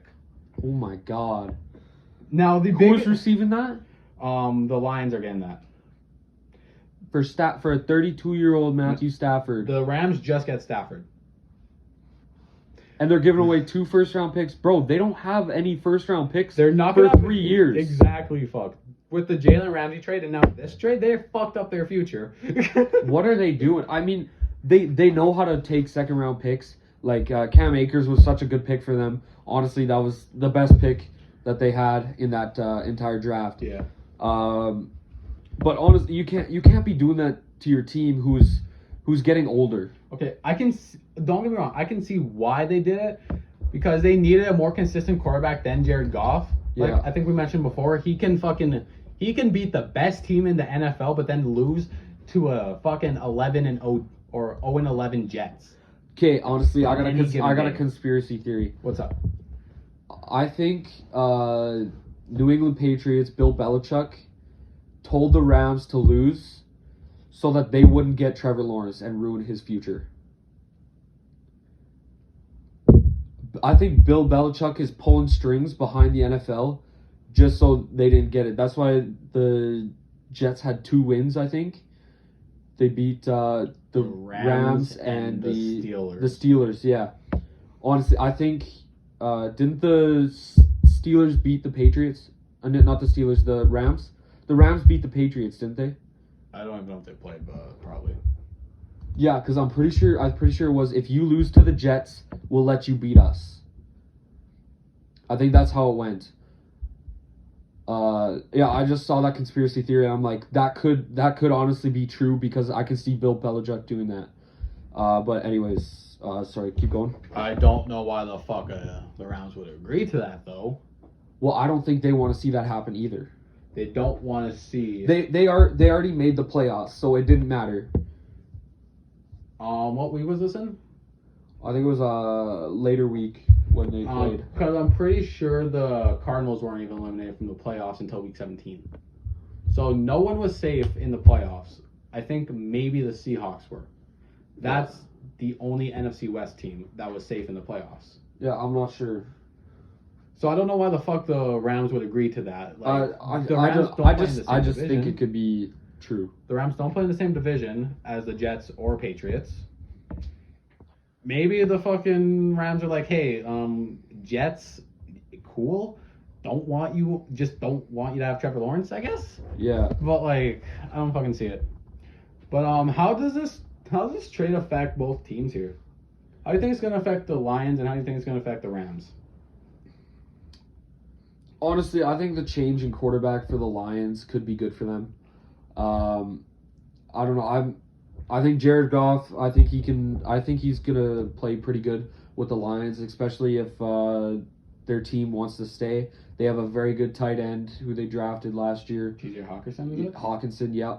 They have DeAndre Swift, who's a good, elusive and receiving back. I think they still have Marvin Jones tied in for a few more years. Yeah. Have a chance of getting back Kenny Galladay. Yeah, so I think he's got weapons to play, and the Lions weren't even that bad this year. I mean, they did worse than I thought they were going to do. Yeah, but they still did better than last season. Yeah, I just see them playing better. I also see Lions as the winner in this trade. Oh, for sure. They got rid of a 32-year-old quarterback that didn't want to play for them. Yeah, they brought in a younger quarterback and like fucking 3 picks, 2 first-rounders, and for me, it's not a fucking discussion on who won the trade. Yeah. I'm just kind of scared to play the Rams now, though. They got a more consistent quarterback, and we have to play them twice a year now. Honestly, depending on how Matthew Stafford plays in 2022 and 2023, they could get a top 10 pick. They could, don't get me wrong here, but I don't fucking know. I don't even know if Jared Goff wants to be with the Lions. That's my problem. Cause he could just fucking play out 1 year and be like, hey, I don't like it here, give me a fucking trade. Yeah, that's true. But they also did get 2 fucking first-round picks who they could draft their future quarterback. Yeah, except do you know why the Rams doing those picks? Was so that the Lions would take on Jared Goff's contract. True. I'm gonna guess they couldn't find anyone else to take on his contract. So they were just like, fuck it. We'll throw in 3 really valuable picks. Yeah. Just so you can take on this fucker's broken thumb ass contract. Yeah. Yeah, honestly, Lions definitely a big winner in that. Oh fuck! I don't think it's a debate. We all knew that a fucking Deshaun Watson trade was gonna come. I mean, not fucking Matthew Stafford trade was gonna come. Yeah. But I never fucking thought it was gonna be to the Rams. Honestly, neither did I. I thought he was gonna go to like either Washington football team or who else? I honestly could have seen a trade workout for the Colts. I could see the Colts, or even surprisingly the Jets. Take Sam Darnold from him, give him a little bit more weapons, a little bit better of an offense to work with. He could be pretty good in that offense. Except I don't know if the Jets would accept that though, because regardless, we don't know what their fucking plan is for the draft. True. They could take fucking Justin Fields, but then again, they could just be like, fuck it, defense, Michael Parsons, why not? Actually, I got a surprise pick for you. If you think it's either Fields or Micah Parsons. For the Jets? Yeah. I can fucking see Micah Parsons on there. I can't. What about the Deshaun Watson situation? Yeah. Deshaun Watson, and could J.J. Watt be next on the block? So Deshaun Watson told the Texans he wants out of there. He's saying he demanded a trade already. Fuck you. Get me out of here. Y'all don't know how to fucking use me. You got rid of my best wide receiver. I don't have any other weapons to work with. Fuller might leave. Even Fuller, he's free agent still. Yeah, he's a free agent, so he might be gone. I think he's gonna be gone. The way the Texans are managing their fucking team horribly. Very bad. They don't even have a fucking above average running back. Yeah, who do they even have it back? Duke Johnson. Not even David Johnson. No, they have David Johnson too. They do? Yeah, it was okay, well, remember it was David Johnson for DeAndre Hopkins? Oh, was it fuck? Yeah. Oh fuck. Okay, I kind of forgot. But David Johnson, don't get me wrong, he had a way better season than last year. He played very good. I had him on my fantasy team and he put up points for me. Except here's my problem with him.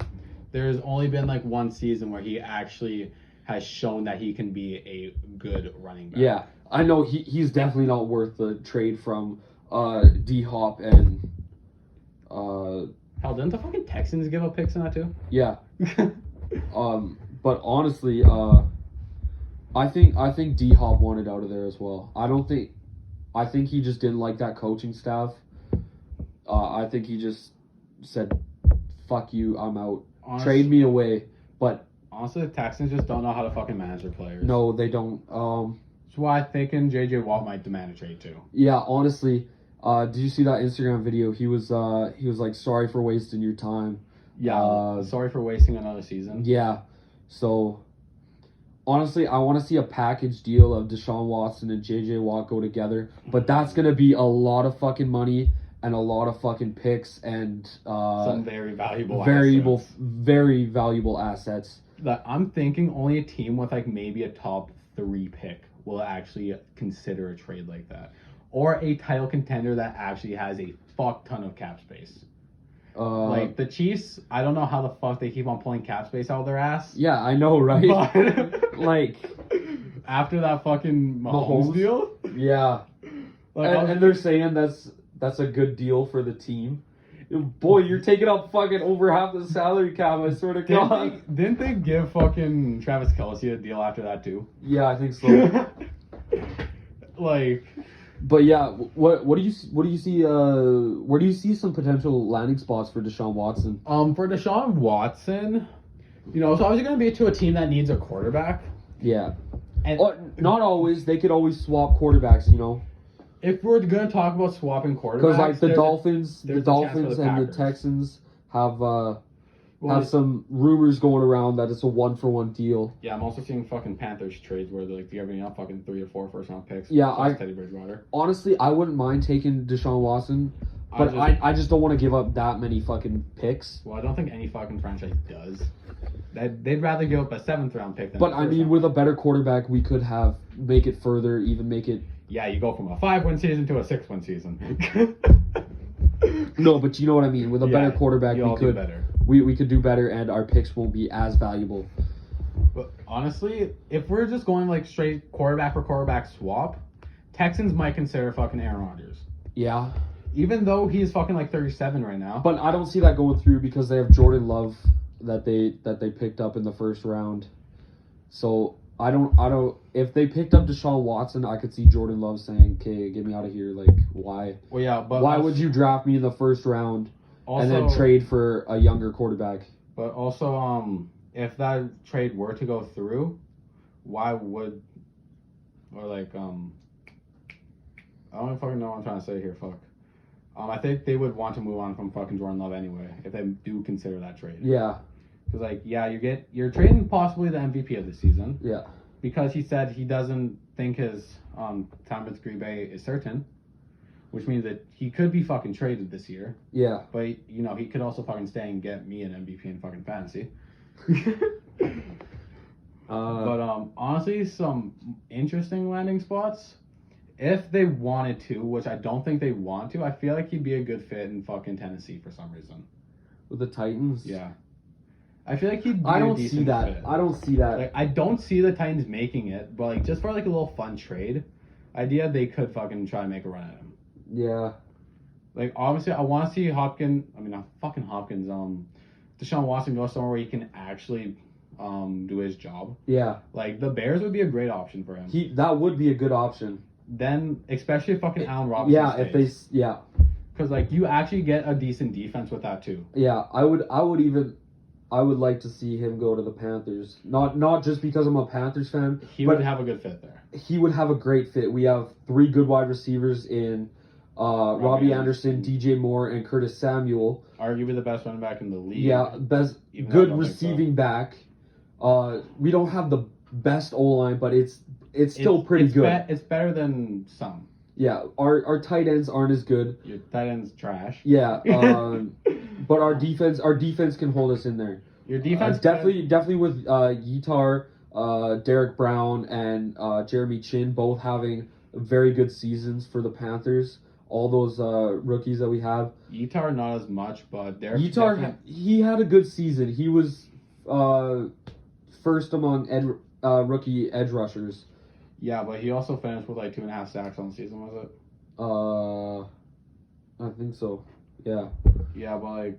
But he's still a young guy. He still has room to grow. I don't know if he's going to be a superstar, but he's going to be a good part of that defense. I know what you're trying to get at here, but like, I feel like I don't think he's gonna be like. I don't think he could be a starter on a championship level defense. If we're being honest here. No. Like, I don't think he could be that fucking good. Not yet. But like, he can be a serviceable backup for something. Like, if he was backing up Brian Burns, let's say, on the Panthers, he would be a great backup. Oh yeah. But like, I don't think he could be a starter on a championship defense. But our defense is a very young defense. I think our oldest player is like 32 and Short. Whitehead and Short. Yeah. But yeah, we got a very young defense. That's very good. Who's only getting better. Yeah, honestly. And Deshaun Watson having those offensive weapons, I can see him producing very good with the Panthers organization. No, trust me, I would love to see fucking Deshaun Watson in Panthers jersey. As much as I fucking hate on the Panthers, because the Panthers, you're a Panthers fan. Deshaun Watson is also a good scrambling quarterback, and that's what the Panthers are known for, having a good running quarterback. Since fucking Cam Newton. Cam Newton, Teddy Bridgewater's a good scrambling quarterback. Even when Cam Newton went out, Kyle Allen, he's known for scrambling as well. Yeah, okay. He's got. They haven't had the best luck with them though. No, like so he's. I feel like it would all be on how they manage Deshaun Watson. Yeah. Well, if you saw, what would be a trade that you could do for Deshaun Watson? Deshaun Watson. Again, you'd have to throw in Teddy Bridgewater there because I don't think that the Texans would accept a trade that doesn't involve their starting quarterback. Yeah, Teddy B has a very good team-friendly contract as well. Yeah. So is a very good contract. They'd be easy under the Texans cap. Yeah. And then 3 first-round picks plus maybe a 4th is what the Panthers, I feel like, would need to give up to get Deshaun Watson onto their team. That's just with only adding in fucking Teddy Bridgewater, though. If they want to add some more pieces in there, like, they could possibly get rid of 1 or 2 of their picks if they throw in fucking, like, Robbie Anderson or DJ Moore. I wouldn't want to get rid of DJ Moore. Yeah, but, like, in that case, you'd probably have to give up those fucking first-round picks. I don't know if they would take this, but I would see if I could throw in Short, Teddy Bridgewater, and even, like, Yitar. I wouldn't mind giving him up. It might be hard, and maybe a first-round pick. So those 3 assets and a first. I don't know if that would go through or not. Maybe throw in a second if it doesn't. Okay, but it's very clear here that the Texans are going on to a rebuild. So I feel like they'd value younger, good talents and draft picks rather than fucking 33-year-old injury-prone veterans. 32. Sorry. Yeah, 1 but year off. even they could even flip him for a second-round pick. What team is going to take fucking Short for a second-round pick, though? Chiefs. I don't even think the Chiefs would fucking take that. Yeah, they would. I do not fucking think they would. Really? Yeah. For an injury-prone fucking defensive tackle? He doesn't really get injured that much. Was he not just injured last year? No. Oh, okay, that was the year before then. Fuck. I think that was Dontari Poe. I don't know. Some fucking big-ass contract guy on the fucking Panthers D-line was injured. Yeah, that was Dontari. No, that was Jabril Peppers. It was not fucking Peppers. I remember it was a fucking D-lineman. It was a fucking D-tackle. Peppers was no, he was the edge guy. Yeah. Yeah. Okay. Anyway, fucking fucking whore. JJ Watt. I can see him wanting to get out of there. He's not getting any younger, and he wants to win. He wants to win. He wants that ring. Yeah. Chiefs are out of the equation. Any fuck. I feel like an interesting fit might be with the fucking Patriots, but I don't think they're a fucking championship contender. No. Right now. No. So like, not with their quarterback situation. Honestly, if the Bills want to try a run at JJ Watt, they might be able to, but I don't really think the salary. I would want to see that. Because like then they easily become the best defense in the league. Or even add them to the Ravens roster. I just don't like seeing players added to the Ravens. They traded for fucking Calais Campbell for giving up a fucking 5th round pick. Seriously, like, they fucking got Yannick Ngakoue, I believe, from the Vikings. Like, they added a bit. I know. They added a bit to their D line in the fucking season already. Yeah.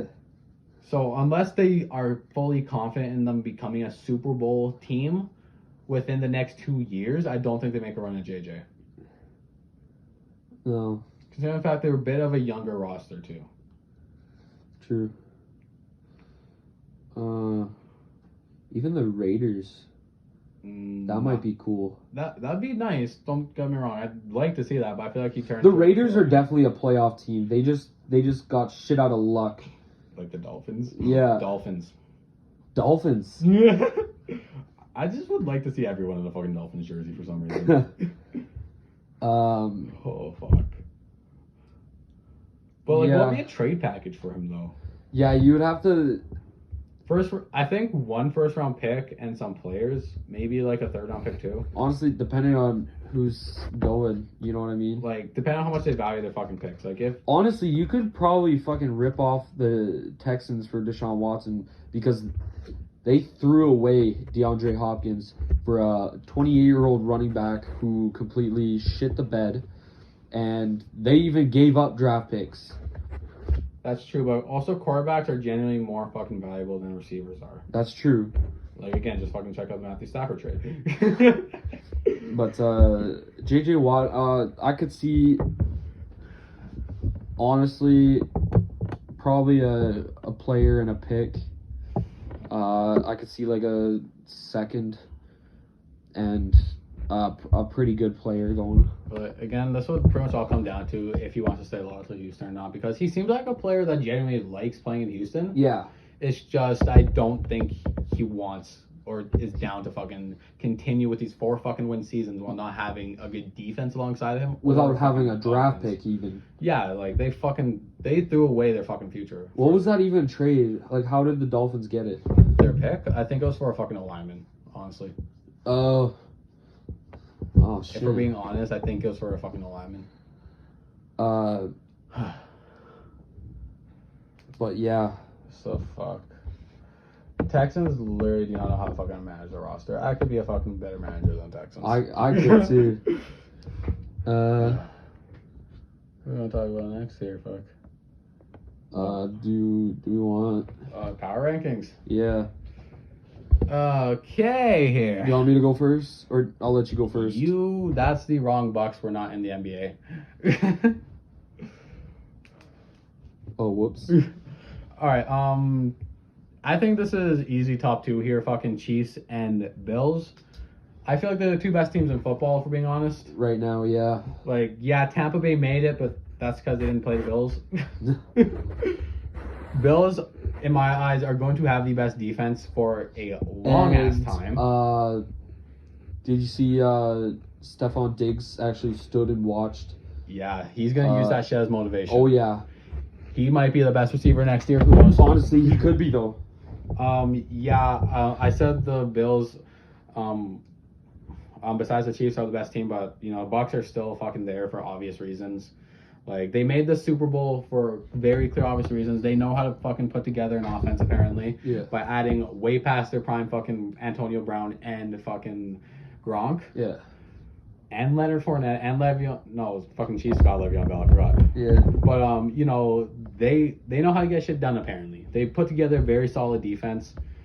I think their defense might have been top 10. Not too sure about that. Definitely have one of the best offenses in the league. I feel like they can keep it up for a few more seasons. Have you noticed every team that Tom Brady's on, they always have a fucking top 10 defense? Guy, I'm done. Bill Belichick should go to the fucking Bucks now. Imagine. Fucking Baltimore, I feel like is going to have a bounce back season. They can be in the talks for a Super Bowl. And they will be. If they make it, I definitely feel like they're going to be a first round exit. Here's my only problem with Baltimore. Lamar chokes in the playoffs. He did win that first game against the Titans. Yeah, and he almost had 200 fucking rushing yards. Yeah, but here's my biggest problem with the Ravens though.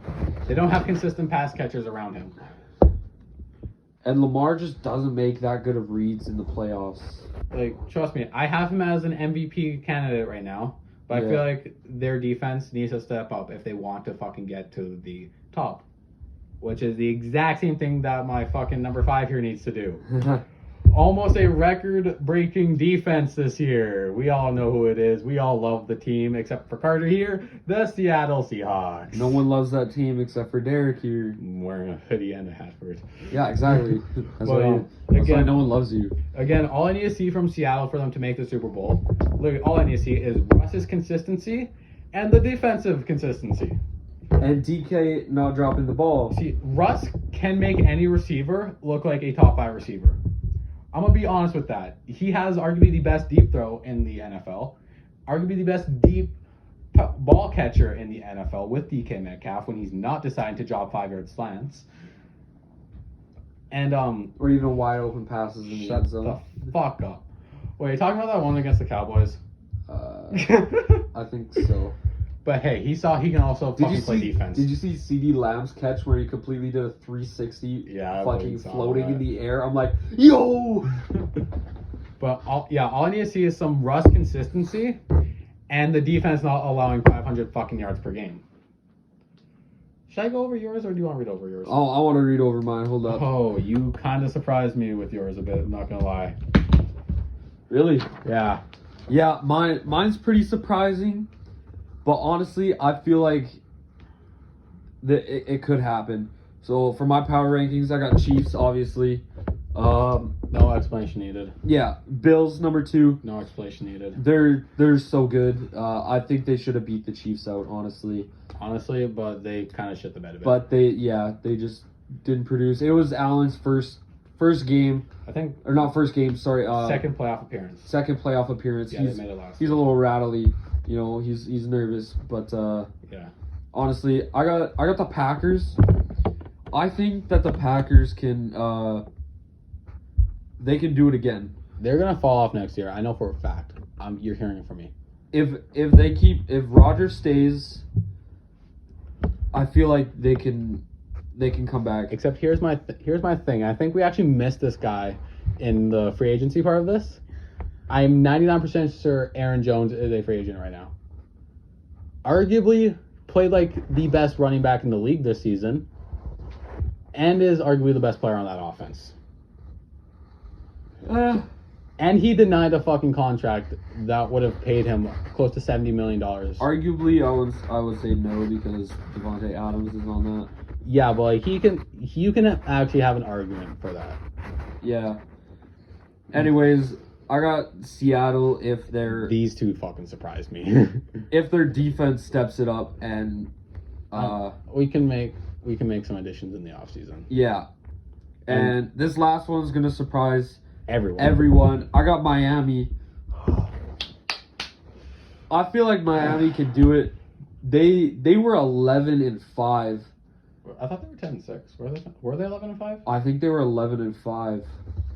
Oh, they had 10+ wins. Let's just say that. Yeah, they played so good, but it sucks that they didn't make the playoffs. I was so pissed when they didn't make the playoffs. They were eliminated in week 17, I think. Yeah. But I think they can do it if the fucking NFL doesn't fuck them over, honestly. I can definitely see where you're coming from with that, but I do not agree in the slightest. No? I think they're going to be a playoff team. They're going to be a first-round exit, though. Yeah, they're going to be starting Tua. Yeah, obviously. for sure. Because Fitzmagic is his contract is up. He's going to be a free agent. And now I just have one quick question. Besides Patrick Mahomes, what rookie quarterback actually shows up big in the playoffs? We all saw what fucking Mahomes did. Their defense kind of just let it go against the Patriots. Yeah. But I don't think that he'll be a fucking playoff. No, they're gonna winning. make it to the playoffs, but I don't think they're gonna win. They're gonna be a first round exit for sure. Then why the fuck do you have them as their 5th power ranking? Because I think they're gonna do so good in the offseason, the regular season, that they make it to the playoffs. But like same as the Ravens, they fucking made it and they were a second round exit.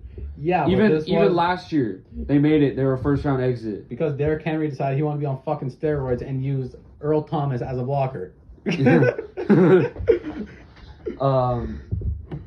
But yeah.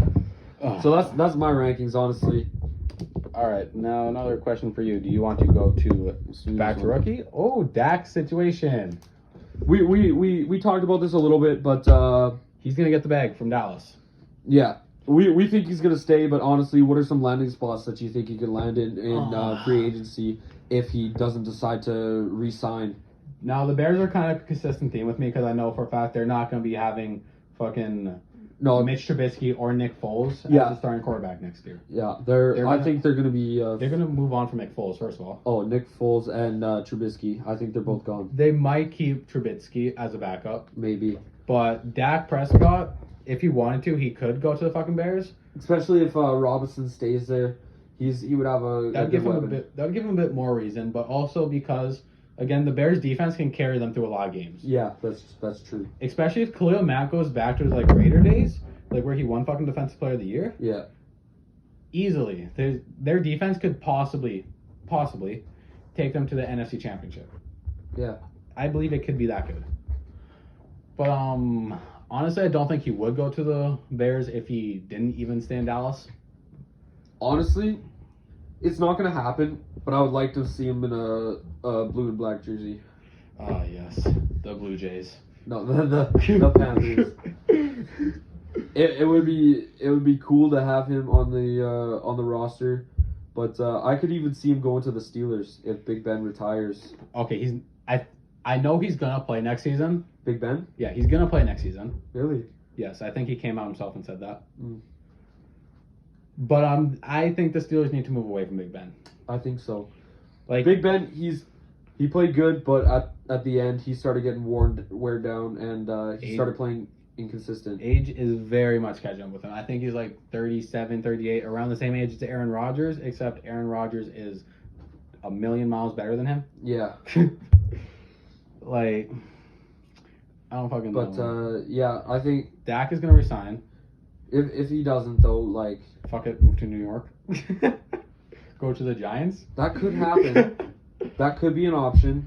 But I don't think he would. I think that's a downgrade from the Cowboys.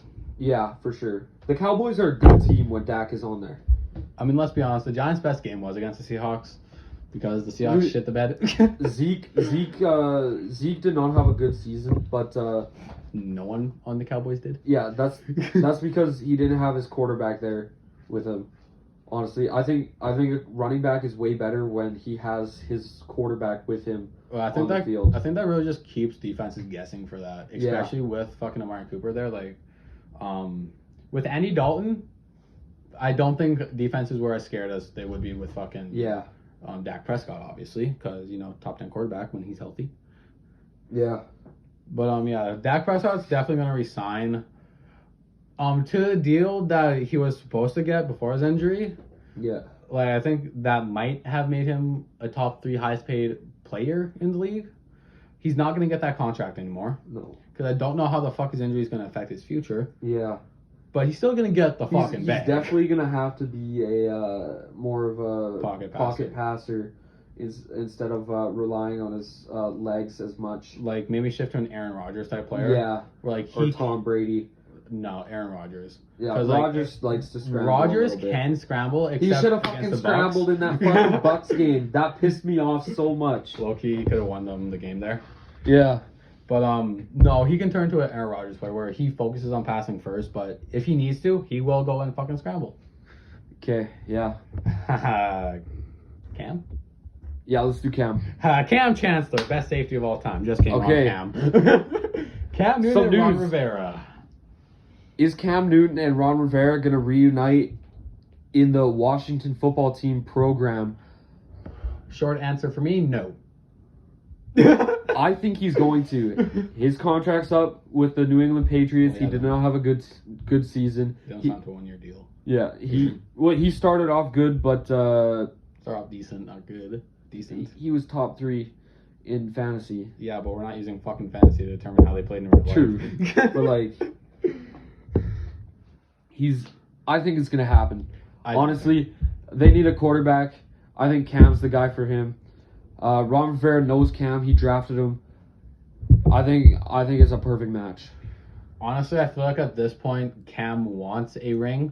Like, he had his chance in Carolina after winning the MVP, But he decided Which was rigged. He decided Game he was wanted rigged. to look at a ball rather than pick up the ball. Ooh, shiny. Anyway, that's how fucking Von Miller destroyed the Panthers there. But honestly, I can see him taking a backup role for a title contender. No, I don't. Cam's not the type of guy to take a backup role. That's why he didn't get signed for a while. Well, do you honestly? Let me ask you this: after how he played with the Patriots, to confirm, he was healthy for most of the season, right? He was healthy, yeah. After he played for the Patriots this season, how many teams do you think are willing to put him as their starter? One. And that's Ron Rivera. Fucking whore. No, I see it happening. Even that, I don't think he'd be a fucking starter. I think Ron Rivera is going to do it. I think they're going to reunite. I can see it happening. You're hearing from me, it's going to be a bad move if they make him a starter. Even if he's a bridge quarterback if they draft someone in the If they draft someone in free agency in the draft with the number 1 overall pick, I take Dak Prescott. Washington, that's where that could have went. I said that, didn't I? I think you might have. Fuck defense. Yeah. I like defense. But I think they might go with Cam. I think honestly their quarterback situation is not good with Allen, Heineke, and who's that other guy? No. I know they dropped fucking Haskins. Yeah, he got signed by the Steelers. Oh yeah, he did. I wanted the Panthers to sign him. Even that, he'd still be a fucking backup. Yeah, I know. That's what I wanted him to be. Yeah, but you still want to get rid of Teddy Bridgewater. Yeah. So anyway. Yeah, I just think it's gonna happen. I think it's a terrible move if he does it. I don't think so. Because think about it, he's not getting any younger. I think he's in his 30s right now. Yeah. He's more of a scrambling quarterback than a pocket passer. We saw that in New England and in Carolina. Yeah. And at a certain point, quarterbacks' legs stop fucking working. So why wouldn't he fucking take a backup role on a title contender than because fucking just sitting around? Cam's not the type of guy to take a backup role, which I think is fucking retarded. Let's be honest, it's clear he's not a starting caliber quarterback.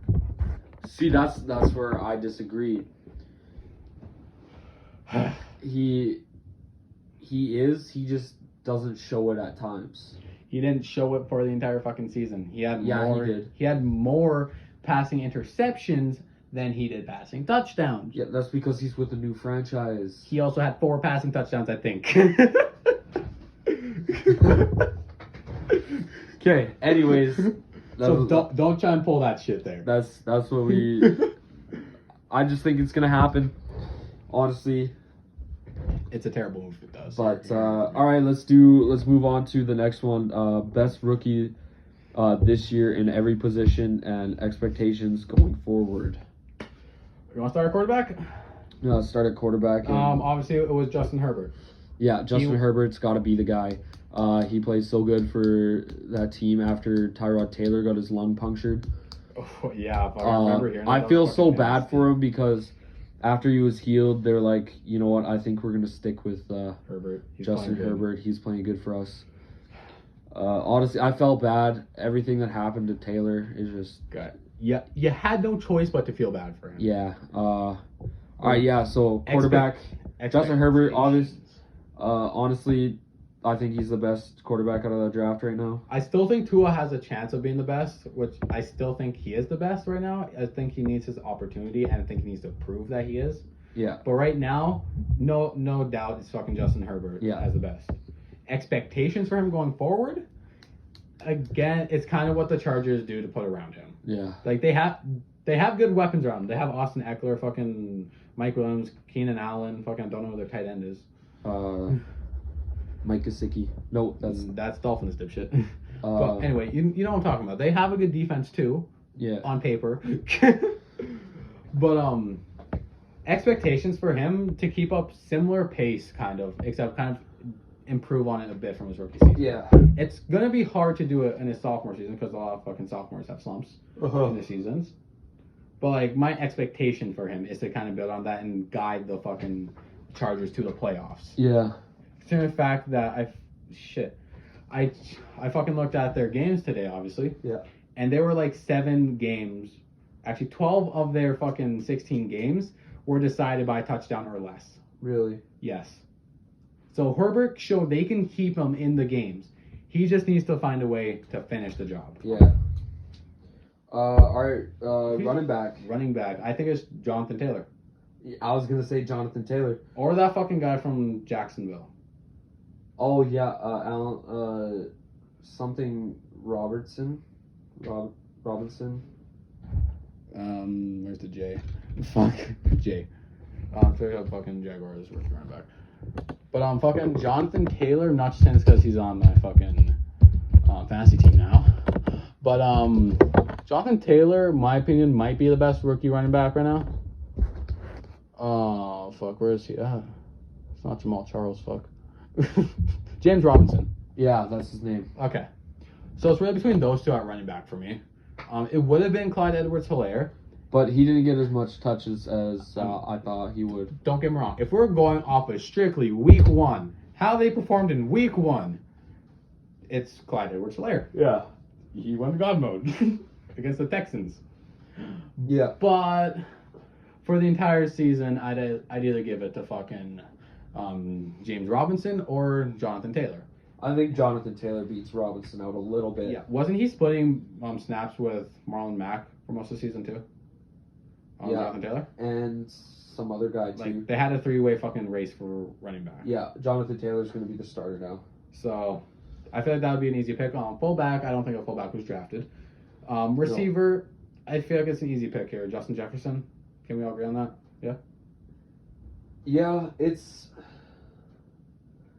either Justin Jefferson or CeeDee Lamb. I want to throw Jared Judy in there, but he had way too many fucking drops that were fucking just... Or even, you could throw in Chase Claypool in there, except for his dancing. We will exclude him just because he dances. Yeah. CeeDee Lamb, even though, like, I know he had more... He played very good when Dak was in there with him. He didn't get enough touches, I feel. Yeah.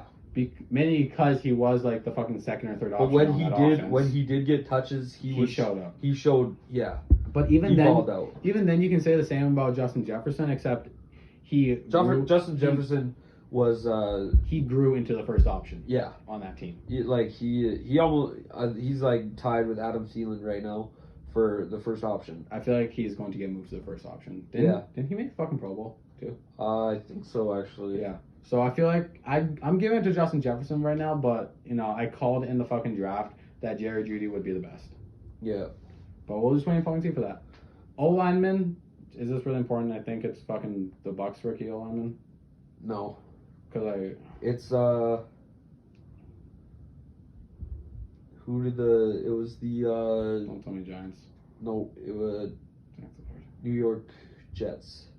They took an O-lineman. Malik Beckham. Yeah. I don't see it. He's pretty good. I think I can't remember who the fuck the Bucks took there. But yeah. But Bucks did fucking great drafting this year. We can agree on that. D-line, Chase Young next. Are we talking about? Hold up. Don't give me a case for fucking Utah. No. Are we going D-line and then D-end? Just straight on D-line. Like anyone that... Well, that's not fair. Why? Because Derek Brown's out there, bro. Yeah, but Chase Young also had a better fucking year. Derek Brown was pretty fucking good. Derek Brown was good, but not Let's do D-tackle and D-end. Because they're kind of different positions. Do you just want fucking Derek Brown to win one? No, Derek Brown was the best D-tackle out of that draft. Yeah, but also Chase Young was just strictly the best D-lineman in the draft. Don't give me a fucking argument for Derek Brown. Derek Brown was not better than Chase Young. Okay. I'll give you fucking safety with Jeremy Chin. Yeah. Because like even as good as Antonio Winfield Jr. played, he's not better than Chase Young. Let's say best D line Chase Young. Best D line Chase Young. Fucking best DB. Even let's just say fucking Jeremy Chin. Because I don't think best DB. I don't think a corner played better than fucking AJ Terrell with the Falcons. Even then, I think fucking Jeremy Chin played better. Yeah. Linebacker. It's a tie between Patrick Queen and Kenneth Murray. You know I want to fucking throw Jordan Brooks in there because, you know, it's Jordan Brooks. But no. Kenneth Murray and Patrick Queen had better seasons, and I will give it to Patrick Queen. Yeah, honestly, I think it's a tie. They both had fucking amazing seasons. They had fucking great seasons. I didn't expect Kenneth Murray to play that good with the fucking Chargers. Yeah, but he balled out. I didn't fucking even expect Patrick Queen to do that good with the fucking Ravens. Yeah. And I'm kind of pissed now, even though Jordan Brooks is balling out there, that Seattle didn't take fucking Patrick Queen. Yeah. Right. We got one more thing here before we're out here? We Your got little fucking draft? Yeah. We got a little mock draft here, the first round. This is what I think it is because Derek doesn't really know much about the college. College level. I don't give a shit about college. So, anyways, I'm gonna just kind of give you who I took and why. Okay, I'm gonna pee while you're doing this. All right. Someone enjoy my piss with me. So, number 1, Jacksonville Jaguars. You got Trevor Lawrence. They're not gonna pass on him. I think the Gardner Minshew era is over. I think they can trade him away for like a 3rd round pick, honestly. If even a 2nd, they might be able to get that. Yeah, Trevor Lawrence, you're not going to pass on him. Not a talent like that. But, yeah, so New York Jets might be a little surprised. I got them taking Penei Sewell. I think they're gonna give Sam Darnold another chance. Honestly, they gotta, they just gotta help the team out a little bit. So that's why I got them taking Penei Sewell. Miami featuring the Texans. I got them taking Jamar Chase to help out Tua in the passing. Yeah, they need more weapons for him. Jamar Chase could definitely be that person. Yeah, for sure. Best wide receiver in that draft class. I got Atlanta taking Justin Fields. Yes, sir. I can see a world. They're saying that they're gonna move on from Matt Ryan and maybe even Julio. They said they're gonna trade him away because Julio, he's such a good wide receiver, and they don't want to waste the rest of his years he has. So honestly, I can feel them taking Justin Fields here at number 4. Cincinnati, I got them taking a tight end, Kyle Pitts. Help out Joe Burrow a bit more. Yeah, help him out. Kyle Pitts is such a good player. Let's yeah, just put it like that. good wide receiver, tight end, good blocker.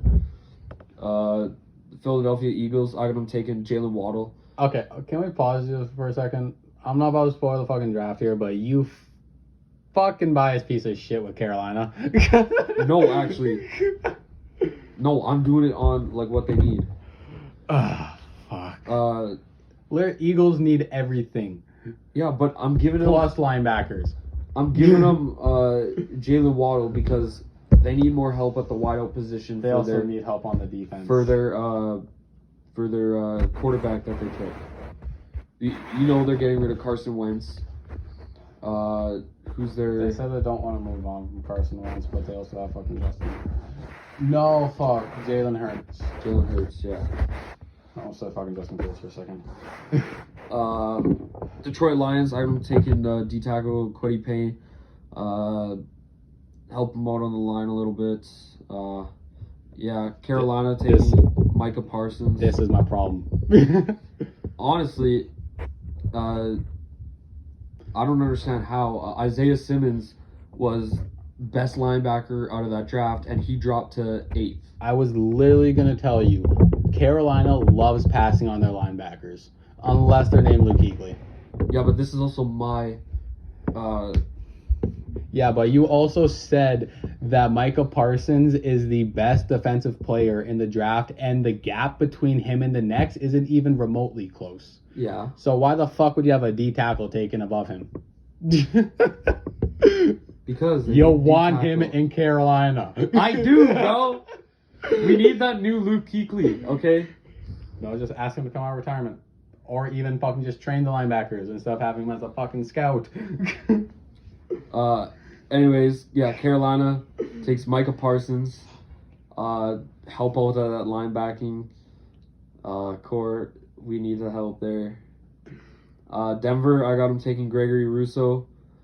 They need a little help on that line, honestly. And Dallas Cowboys, they need so much help on the corner. So I got them taking Caleb Farley, probably the best corner out of this league, out of the draft. Sorry, it's like it's 2 o'clock, a little tired. Yeah, I got him taking Caleb Farley, help out at that corner position. New York Giants take Devontae Smith. They need help on wideout. After they got rid of Odell, they kind of lost their wideouts. San Fran, moving on from Jimmy G, they're going with Trey Lance. Yeah, I don't know what else to say there. I feel like that's a good pick for San Francisco. Makes it easier division. What? Sick. Makes it an easier division. Sick. Yeah, I think they need a different quarterback there. LA Chargers, Rashawn Slater. Don't know much about him, so Why not? yeah. Minnesota getting help at that corner position. Patrick Surtain, because if they lose their safety, Anthony Harris. yeah, they're gonna need a little help in that backfield. So, yeah. Next pick here. Next pick, we got New England taking Zach Wilson. Cam Newton's gone. We know that. I think they're moving on from him. Even if they don't, even if they sign him again, have Zach Wilson as their bridge guy. Stop looking at me. Come on, start talking. Yeah, and he's a great quarterback. Yeah, he lost his words here. Arizona Cardinals, we got him taking a linebacker, Dylan Moses. Yeah, look at that. They need a little help at linebacker since they didn't put Simmons at linebacker. Simmons at linebacker. Oh, I got Las Vegas getting help at linebacker again, or safety, depending on where they put him. Jeremiah Owusu Karamoa. that guy. Yeah, that guy. He's such a good player. He's quick. Yeah, he's just a good. I feel like Player. he'll be better at linebacker than safety. At Miami, I got him also taking Rondell Moore, another wide receiver, to help out a little bit more, just at that wide out to give more options to Tua or Deshaun Watson if they make that trade. I don't see them taking 2 wide receivers though. I do. I can see them maybe drafting on the defensive end with their second pick. Maybe fucking take Jamar Chase. I can see that one. But I don't see them fucking drafting 2 receivers. They already have Devontae Parker, too. Yeah. So, anyway, fucking Washington football team. Washington linebacker Nick Bolton. He's a pretty good linebacker, honestly. Yeah. Depending on the Bears situation, I think they're gonna go with Mac Jones. Bama quarterback. Pretty good quarterback. Yeah. Indianapolis. Oh my God, Indianapolis Colts got him taking Rashard Bateman. My boy Derek's gonna like this next pick. New York Jets via Seattle Seahawks. Hell, fuck you. Fuck you. Alex Leatherwood, offensive tackle. They're gonna take 2 offensive tackle. Honestly, they need to upgrade that O line It might smell like shit in here again. to help out. Where's the axe? To help out. their line a little bit more to get Sam Darnold some more time. Pittsburgh, I think they're gonna go Kyle Trask, Move on. from Big QB, Ben. move on from Big Ben. Christ. Yeah.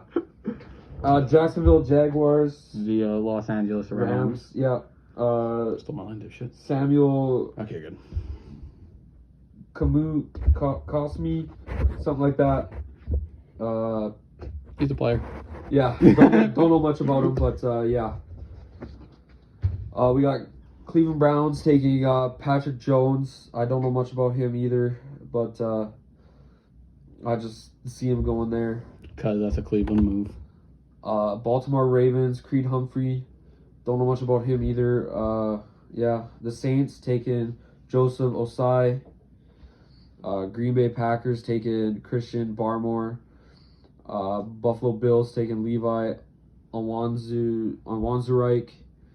Now, this one, it's depending on how it goes. I think it could go the same. I got Kansas City winning the Super Bowl, so Tampa Bay takes Zaven Collins, linebacker. 31st overall. Yeah, Kansas City takes Dante Brown, O-lineman. Honorable mentions that could have been taken, Travis Etienne and Najee Harris at running back. They're both very good running backs. They could I can see Baltimore taking Najee Harris. definitely Because they dropped be a Mark first-round Ingram. talent. They dropped Mark Ingram. Yeah, but they have J.K. Dobbins. Yeah, but like they like running backs because like they have one starting at quarterback. But yeah, that's my That's his TED Talk. that's my Yeah, that's about all of what we got today, right? Those aren't necessary. Do you have those still? yeah, we went through that. Okay, yeah, we went through everything. His fucking long ass list of fucking players there. Yeah. I just need you to sign this contract there. Why? You could just put your initials. And I think that's about all we got here. Yeah. Unless you feel like adding anything else here. I don't think so. I think we're good. Yeah, next time you're gonna be hearing from us is after the fucking Super Bowl. Yeah. Because We're gonna talk about the game, what we liked, what we didn't like, see if our predictions were right. mine are probably gonna be wrong. Yeah. Mahomes is definitely gonna get Super Bowl MVP. Yeah. I'm pissed there's not a Pro Bowl this year, and I am leaving. All right. I hope you enjoyed this. Our first podcast. We'll see you next time. Peace out. Penis.